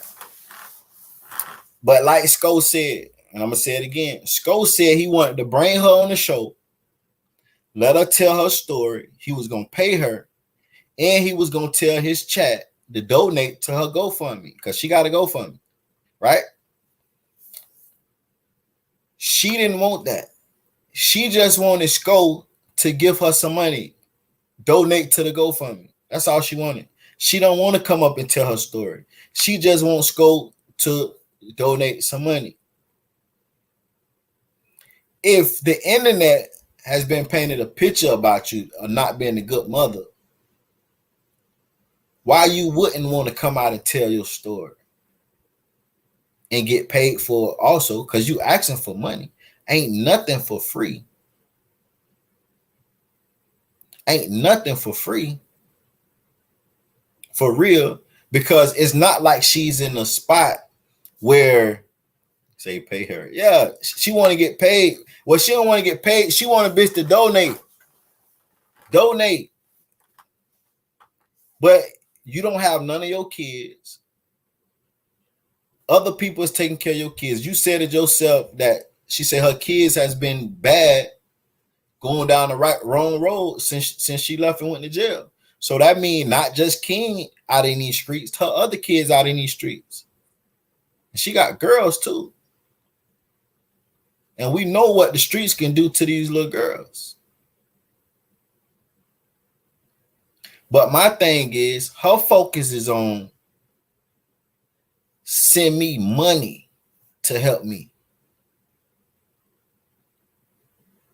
Charleston White them was going to help her get a credit, help her get a place, and all this shit.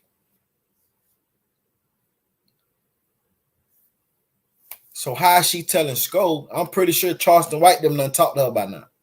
So how is she telling Sko, just send me money? I'm trying to get right. I'm fucked up.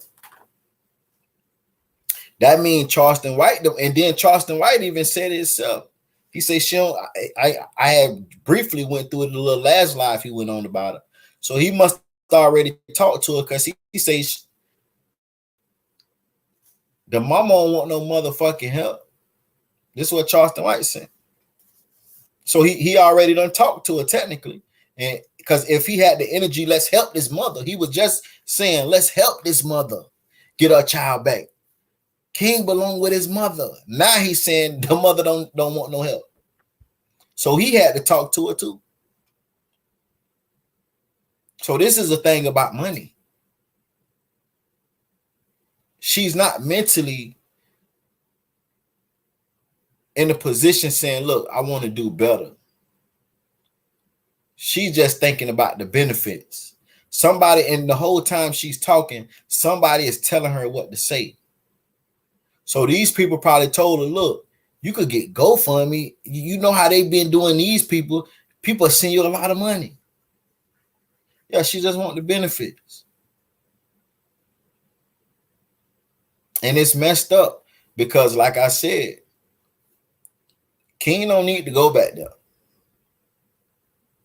And every boy every child need their mother for sure. I agree. But if they not fit, there's no point. You just gonna tank the child. Just like Finesse2tymes. He's a better situation, but he fucking jit up too. If she's telling the truth and really, and I heard Charleston White say it too, but I haven't seen one video. If this video was out, this should be going viral. I heard Charleston White say this too, though. Charleston White said that King was in the club and girls was dancing on him and shit. I heard Charleston White say that. But nobody's seen this video. But she said it too. So it must be a video unless she heard Charleston White say it. But nobody's seen this video. That shit be going viral. Meech said, I believe. Hey, it's not far-fetched because he go everywhere Finesse go, and he go to the shows. He performed with Finesse at the shows. So he technically be in the clubs.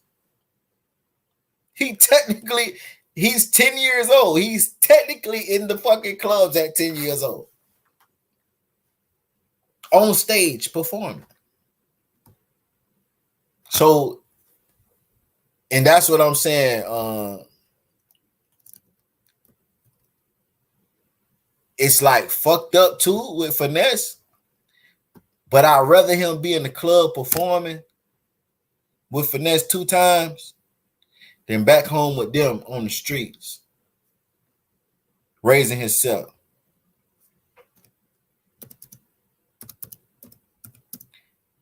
Now, I did see him at at a concert performing. Tracy, I agree. Let me see, could I find him at a club performing? Because being at a concert performing with Finesse and being at a club performing is two different things.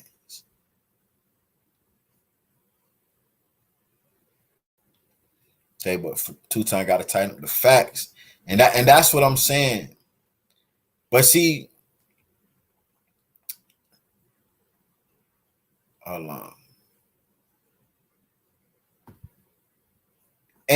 And see, we got to think about it like this too. It's a double-edged sword, but it's better with 2Tymes. Facts. And we got to think about it like this too. 2Tymes, he may be not looking at it from the outside looking in. Like one thing that I learned, when you live in your life and you're in your matrix, you don't see what the people on the outside looking in see. You can't see the flaws that the people watching you see because you're actually living in the moment. Just like when you playing the game, like you play football, baseball, you playing sports. You can't really see where you went wrong because you're actually in the moment of playing. You in full motion. That's why they go back and watch film and see where they fucked up. Because as you living and as you in the game, you can't see where you fucking up. So only thing that I could really get from it is, by that's not being Finesse child. He's not looking at Jit when he think of King. He's not thinking of real protect. Because King comes off as one of the guys. he looking at King more as he's a kid, but when he's with King, it's more of King one of the little niggas. I know for a fact he won't take his child in no fucking club. Because if that was the case, I don't know how old his kids is, but I'm pretty sure even if he had a boy that was 10 years old, I'm pretty sure his son is not going to be at no club with him. So maybe he's not looking at it from a father point of view. He's looking at it from a nigga from the hood that took in one of the shorties. To that child endangerment charge him. Hey, and that's real too now. That's real too. Like, he on federal papers, like he could really fuck up by having King in a fucked up place. Let me see, could I find them in the club?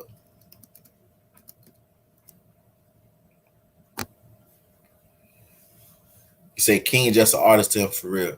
I agree, but I don't agree. I agree to a certain extent. King is his artist, yes, but King is like he said, King remind him of him when he was a kid.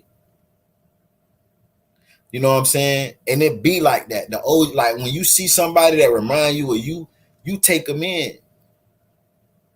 But at the same time, it's not like a father figure bondage. It's like a homie bondage because he remind you of you when you was in the streets. So it's like my little nigga bond, not like a homie bond. Like when it's like my little nigga, I see a little nigga in the streets, I bring him in, guess what? It's my little nigga. We gonna ride, you know what I'm saying, slide through the hood, holler at hoes, teach him how to holler at hoes, because that's my little nigga. I'm not doing that with my son. So maybe, like I'm saying, Finesse is not looking at King from a father point of view. Because also, you got to think about King mental. King is like one of the guys. King is 10, but he's really like 22.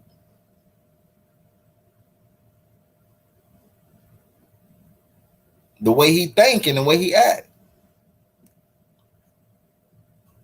But the coolest shit that I seen though, and King is rubbing, Finesse2tymes is rubbing off on King is, I seen him playing in Finesse2tymes house. Now, when he first came around Finesse2tymes, it was all hardcore gangster shit. Like, what up, nigga, move, nigga, this and that, you know what I'm saying? But when I think they was at the Walmart, he was actually playing in Finesse2tymes house like a child would play in their father house. And that showed me right there that King is bringing out that kid side, that he's getting comfortable. Like I said, it may take time. It may take time for Finesse to, you know, bring King around to being a kid. Is that a club or that's a concert? That's a concert. That ain't no club right now. See, he at the concerts. These ain't no clubs.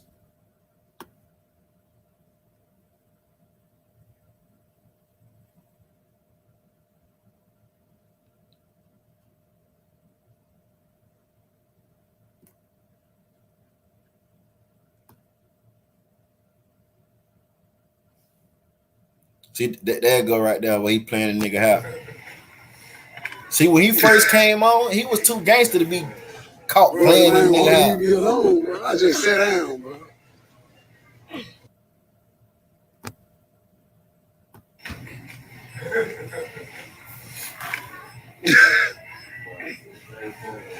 Bro, the man won't leave me alone, bro. I just sat down, bro. Hey, that right there warmed my heart too.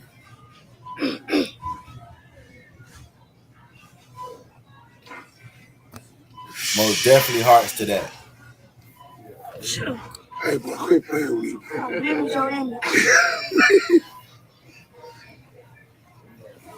I think when Finesse started looking at him like a son, and he the father figure, he'll start protecting him more. How you playing with me so much? Chop him up, y'all see his back. Fade him. Fade him up. Fade him up. Hey, quit playing with me so good. Why, hell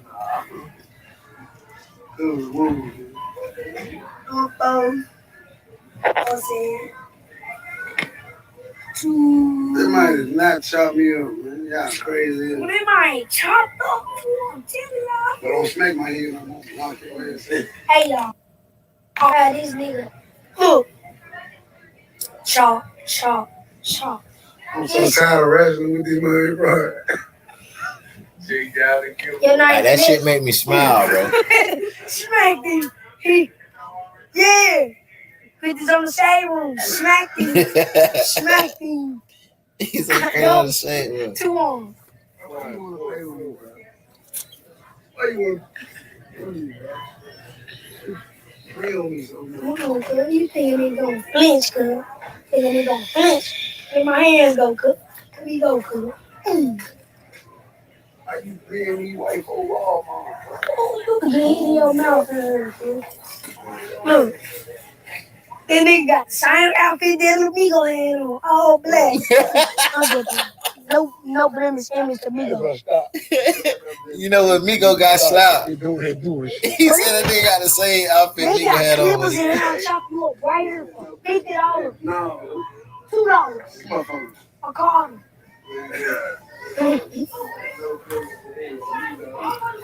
I tell that nigga a gangster, man. That been crazy, man. Yeah, man. He look like gangster. Niggas that got the same outfit Migo had on. He got slapped.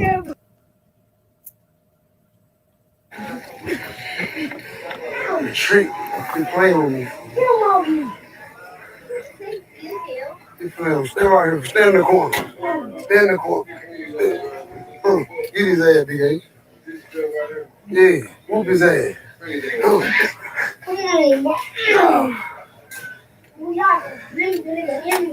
He say y'all blemishing a nigga image.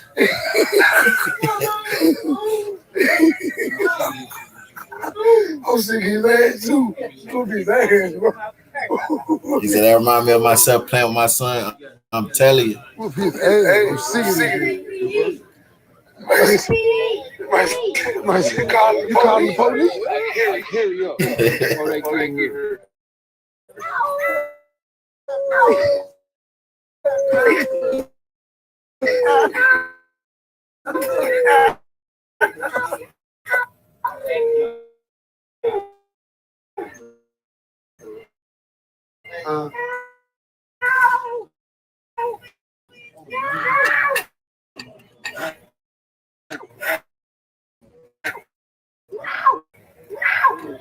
Hold it.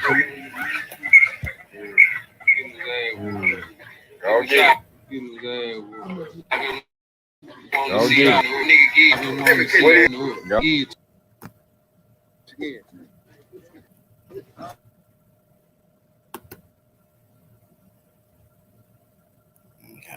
He said you could tell he having the time of his life.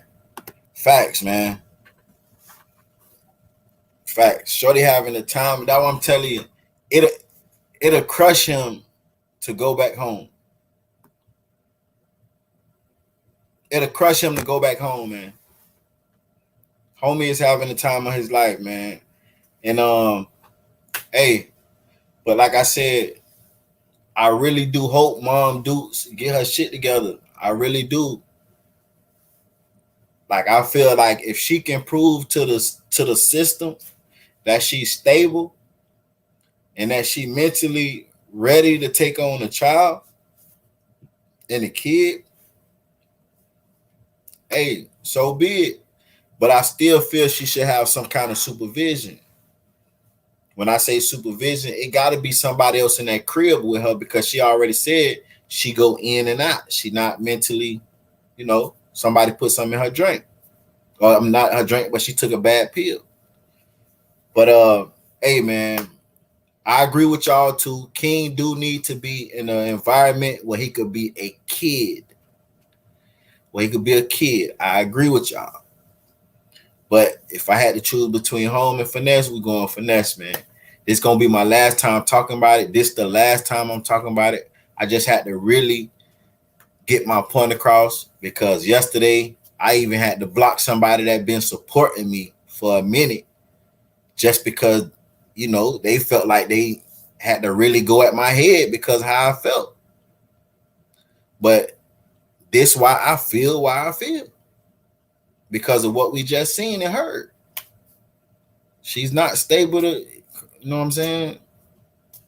So, hey, I appreciate y'all for hanging out, man. Y'all make sure y'all hit that like button if you haven't. Subscribe if you haven't. Y'all check the videos out that I done dropped, man. Like I said, the lives is just like a brief, you know what I'm saying? We like a debrief. We just going over what I already done posted. The videos, I get more detailed, man. So y'all make sure y'all check out them videos, man. And hey, like I said, salute to y'all for hanging out with me, hitting that like button. It's showing me that y'all support the channel. Also, it shows me that y'all want me to go live. As the people that know that I've been here, that been rocking with me for a minute, they know I usually go down there every other day, but I stop. You feel me? Y'all just show me y'all want these motherfuckers and I'm gonna give it to you. I appreciate it.